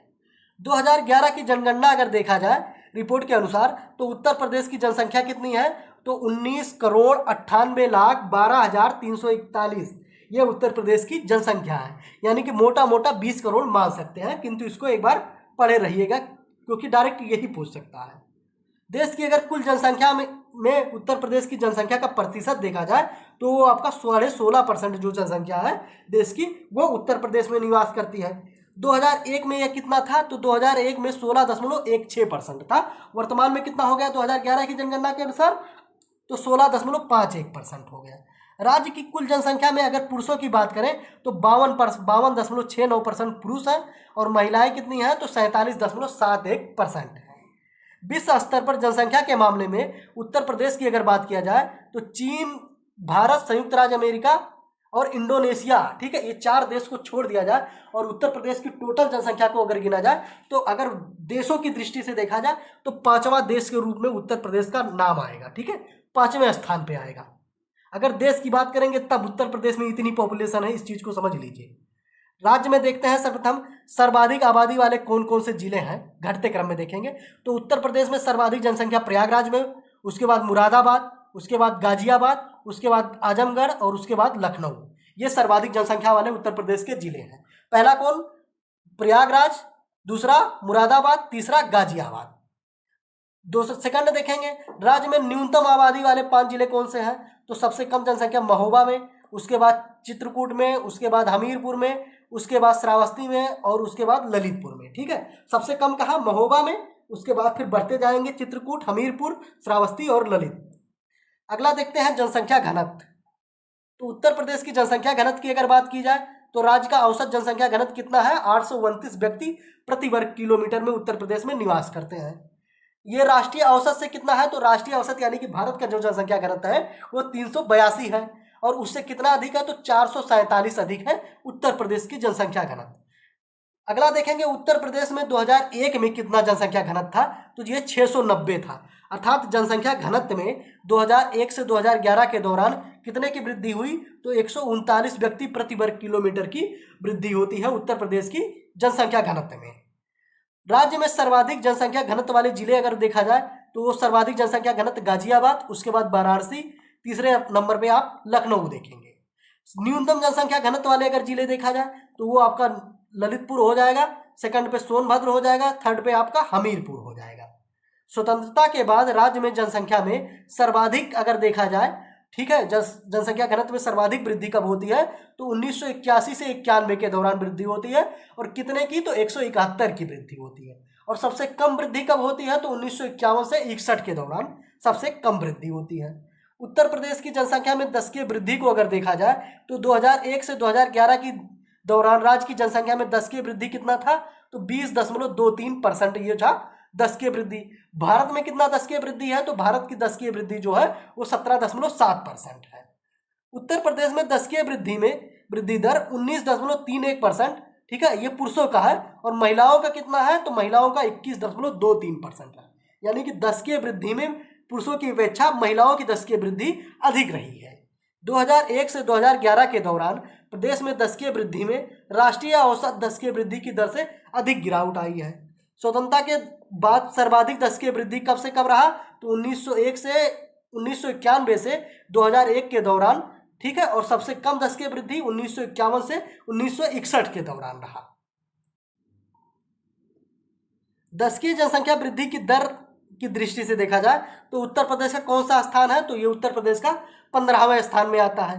2011 की जनगणना के अनुसार सर्वाधिक दशकीय वृद्धि करने वाले कौन से जिले हैं? तो गौतम बुद्ध नगर में सर्वाधिक दशकीय वृद्धि हुआ, उसके बाद गाजियाबाद में, उसके बाद श्रावस्ती में होता है। न्यूनतम दशकीय वृद्धि कहाँ होता है? तो कानपुर में सबसे कम होता है, उसके बाद हमीरपुर होता है और उसके बाद बागपत नगर होता है। अगला देखते हैं शिशु जनसंख्या, ठीक है। शिशु जनसंख्या देखेंगे तो उत्तर प्रदेश की टोटल जनसंख्या का जो 15.41% है वो शिशु जनसंख्या है। सर्वाधिक शिशु जनसंख्या कहाँ है? तो प्रयागराज और मुरादाबाद में सर्वाधिक शिशु जनसंख्या है। न्यूनतम शिशु जनसंख्या वाले जिले अगर बात करें तो महोबा, हमीरपुर और चित्रकूट हो जाएगा। 0 से 6 आयु वर्ग जनसंख्या का सर्वाधिक अगर परसेंट देखा जाए तो वो आपका बहराइच हो जाएगा। और सबसे कम अगर देखा जाए तो कानपुर नगर हो जाएगा। उत्तर प्रदेश की साक्षरता को एक दृष्टि में देखते हैं तो उत्तर प्रदेश की कुल साक्षरता कितनी है? 67%। इसके साथ पुरुष साक्षरता की अगर बात किया जाए तो इस 67% में 10% बढ़ा देंगे तो पुरुष साक्षरता प्राप्त कर लेंगे 77%। और इस 67% में 10% अगर घटा देंगे तो महिला साक्षरता प्राप्त कर लेंगे 57%, ठीक है। 2001 से 2011 के दौरान साक्षरता में कितनी वृद्धि हुई? तो 11.36% की वृद्धि हुई है। भारत में सर्वाधिक साक्षरता वाले 5 जिले की अगर बात किया जाए तो भारत में सर्वाधिक साक्षर जो जिला है वो गौतम बुद्ध नगर है, उसके बाद कानपुर हो जाएगा, उसके बाद औरैया हो जाएगा। न्यूनतम साक्षरता वाले 5 जिले कौन से हो जाएंगे? श्रावस्ती हो जाएगा, बहराइच हो जाएगा, बलरामपुर हो जाएगा। नेक्स्ट देखते हैं उत्तर प्रदेश में सर्वाधिक महिला साक्षरता की अगर बात किया जाए तो वो कानपुर नगर में हो जाएगा। न्यूनतम महिला साक्षरता आपका कहाँ हो जाएगा? तो श्रावस्ती हो जाएगा। राज्य में सर्वाधिक पुरुष साक्षरता वाला जिला गाजियाबाद तथा न्यूनतम पुरुष साक्षरता वाला जिला श्रावस्ती है। यानी कि अगर पूछा जाए सर्वाधिक, ठीक है, साक्षरता कहाँ है तो वो आपका हो जाएगा, कहाँ हो जाएगा? तो गौतम बुद्ध नगर हो जाएगा। अभी आपने देखा सर्वाधिक साक्षरता। और सर्वाधिक महिला साक्षरता तो वो आपका कानपुर नगर हो जाएगा। और सर्वाधिक जब पुरुष साक्षरता की बात हो जाएगी तो गाजियाबाद हो जाएगा। न्यूनतम साक्षरता कहाँ? श्रावस्ती। न्यूनतम पुरुष साक्षरता श्रावस्ती, न्यूनतम महिला साक्षरता श्रावस्ती, तीनों होगा, ठीक है। प्रदेश में ग्रामीण क्षेत्र की औसत साक्षरता कितनी है? तो 65.46% ग्रामीण क्षेत्र की। और नगरीय क्षेत्र की औसत साक्षरता जो है वो 75% है। यानी कि ग्रामीण क्षेत्र और नगरीय क्षेत्र की साक्षरता में 10% का फर्क है। उत्तर प्रदेश का लिंगानुपात देखते हैं तो उत्तर प्रदेश का लिंगानुपात 2011 की जनगणना के अनुसार कितना है? तो 912 है। और राष्ट्रीय औसत स्तर पर कितना है? तो राष्ट्रीय स्तर यानी कि भारत का जो लिंगानुपात कितना है? तो 943 है।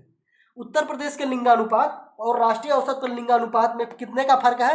तो 31 अंक का फर्क है। और उत्तर प्रदेश का लिंगानुपात राष्ट्रीय औसत के लिंगानुपात से 31 नंबर कम है।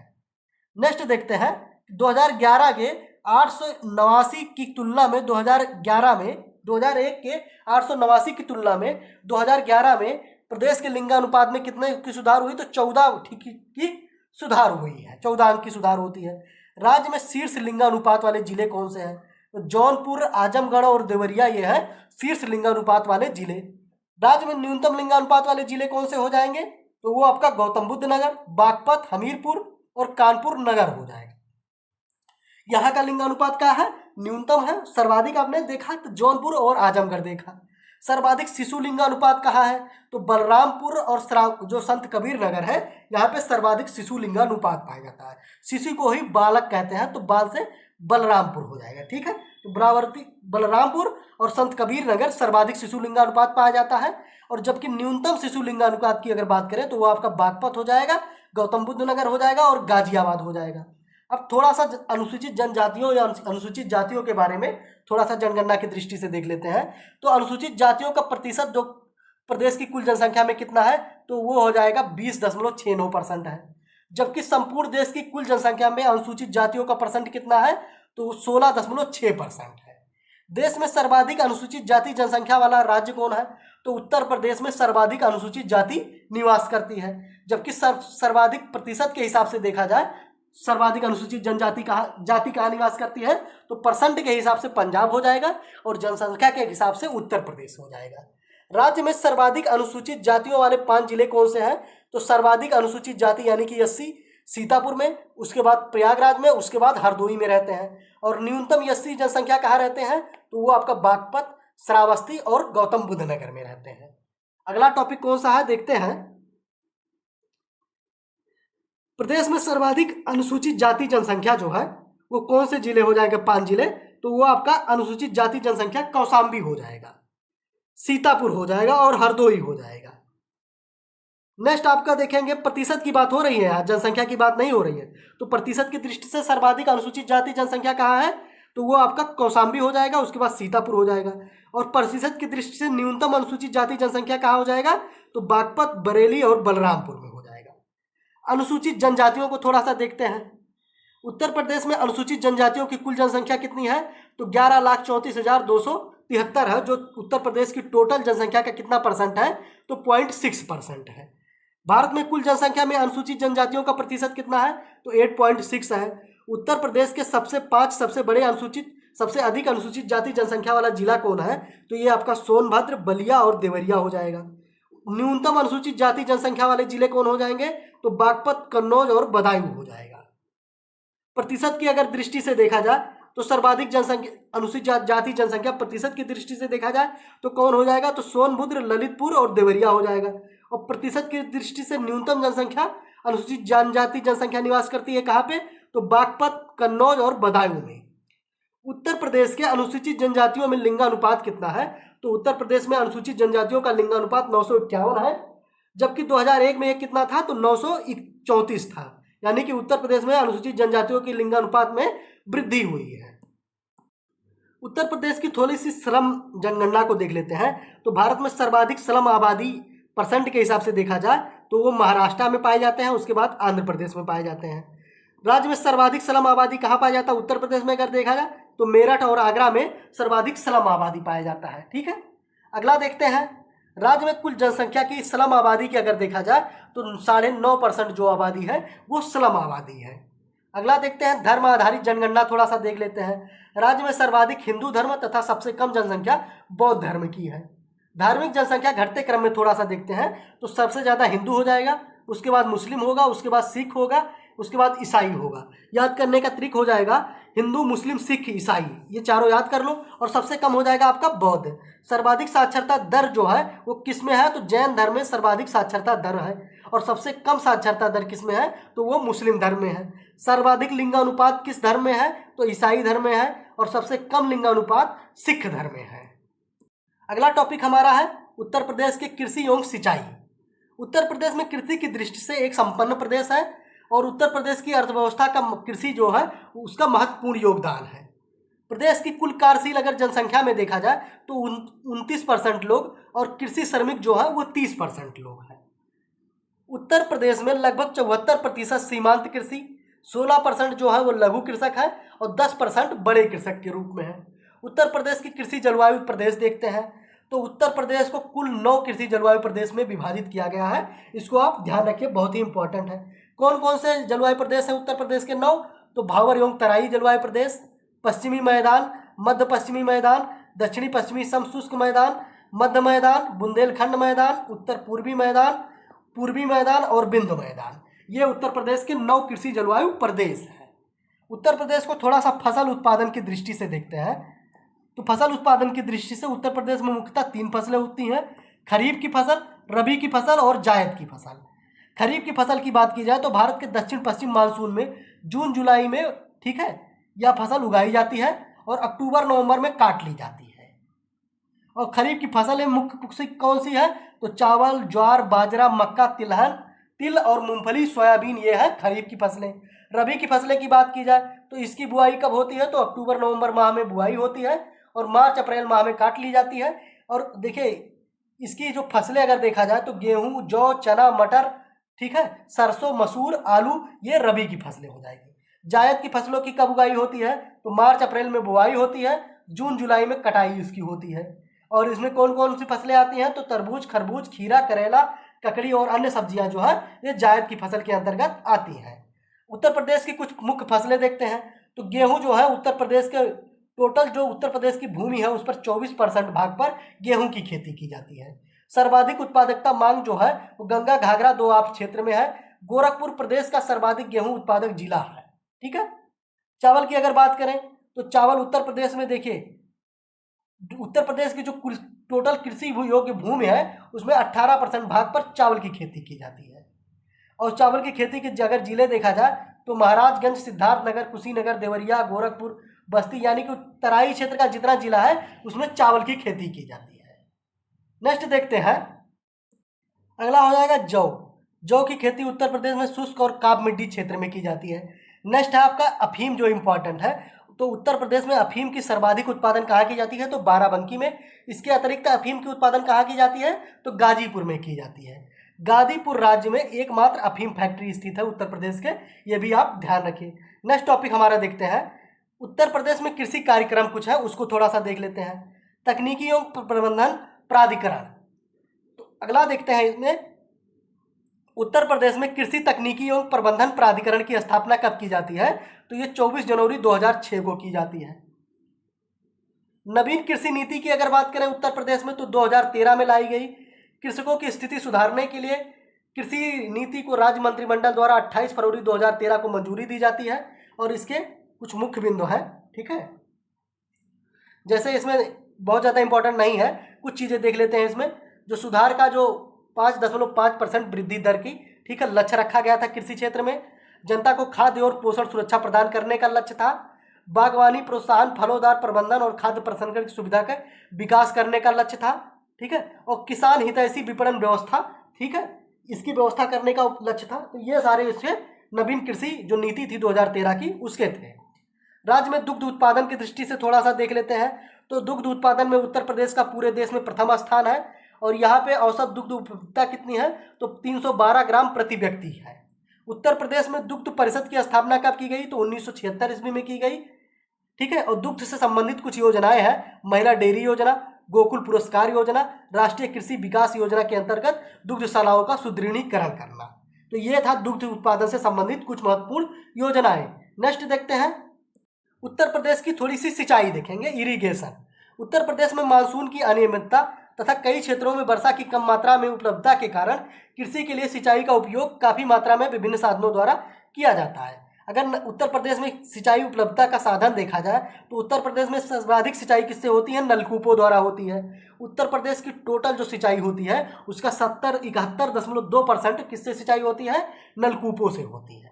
सेकंड स्थान आ जाएगा नहर, 18% सिंचाई उत्तर प्रदेश की नहर से होती है। और थर्ड नंबर पे आ जाएगा कुआं और तालाब, जिसमें कितना परसेंट है? तो 10.1% सिंचाई कुआं और तालाबों से होती है। यानी कि उत्तर प्रदेश में अगर सिंचाई का क्रम पूछा जाए तो सर्वाधिक नलकूप, उसके बाद नहर और तालाब, उसके बाद आपका कुएं का स्थान आ जाएगा। उत्तर प्रदेश में कुछ सिंचाई परियोजनाएं हैं, ये इंपॉर्टेंट है, इसको थोड़ा सा देखते हैं। जैसे सरयू नहर सिंचाई परियोजना, ठीक है, यह कहाँ से है, किस क्षेत्र के लिए? तो बहराइच, श्रावस्ती, गोंडा, संत कबीर नगर, बलराम नगर, श्रावस्ती, बस्ती, गोरखपुर जनपदों में सरयू, घाघरा, ताप्ती नदियों के उपलब्ध होने के कारण ये नहर परियोजना चलती है। अगला आपका हो जाएगा बाण सागर बांध परियोजना एवं नहर परियोजना। ये देखिए 2 राज्यों का है, उत्तर प्रदेश, मध्य प्रदेश और बिहार, ठीक है, 3 राज्यों के लिए संयुक्त परियोजना है, इसको आप ध्यान रखिए, बाण सागर परियोजना।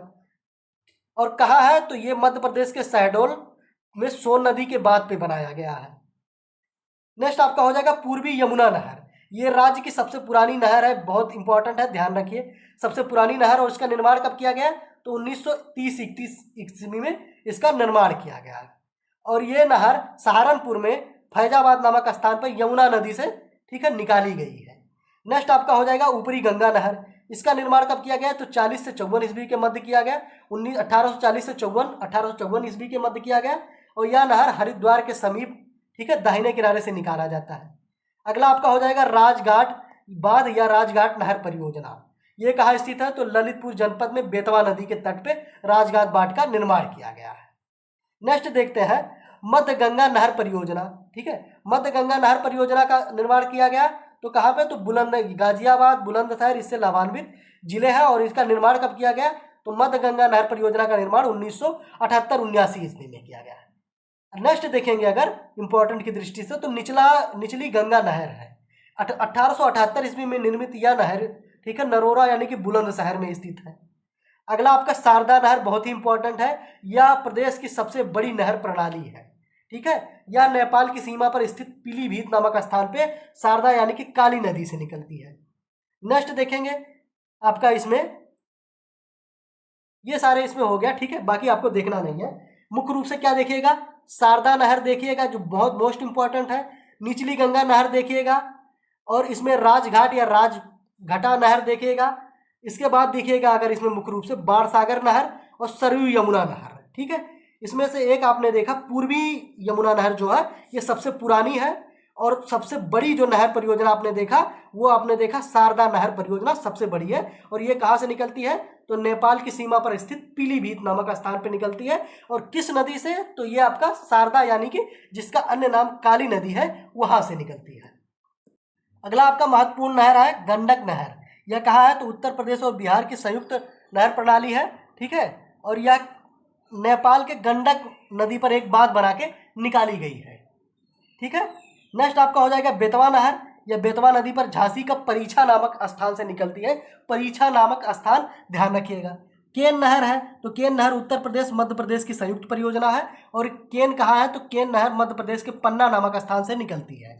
ठीक है, और उत्तर प्रदेश के बांदा जिला जो इससे लाभान्वित होता है। उत्तर प्रदेश की प्रमुख झीलें देखेंगे नेक्स्ट टॉपिक पे। पहला आपका है फुल्लर झील। ये कहाँ है? तो पीलीभीत में है। नेक्स्ट बखीरा झील है। बखीरा झील उत्तर प्रदेश के संत कबीर नगर में है। करैला झील कहाँ है? तो लखनऊ में है। अवधी झील और लोधी झील, अवधी झील की जब बात आएगी तो वाराणसी में, और लोधी झील सुल्तानपुर में आ जाएगी। इसमें आप बखीरा, फुल्लर, करैला ये याद रखिए। देवरिया ताल कन्नौज में है। रामगढ़ ताल ये आपका गोरखपुर में है, इंपॉर्टेंट है। बड़ा ताल गोखुर जो है वो शाहजहांपुर में है। नेक्स्ट देखेंगे इसमें जरगो जलाशय मिर्जापुर में, कुंद्रा समुंदर उन्नाव में, भोजपुर तार सुल्तानपुर में। नेक्स्ट आपका इसमें देखते हैं गोविंद बल्लभ पंत सागर झील सोनभद्र में दिस है, सबसे इंपॉर्टेंट है। राजा का बांध कहाँ है? ये आपका सुल्तानपुर में है, ये भी ध्यान रखिए। दरवन झील कहाँ है? तो फैजाबाद में है, वर्तमान अयोध्या में। ठीक है, नेक्स्ट देखते हैं इसमें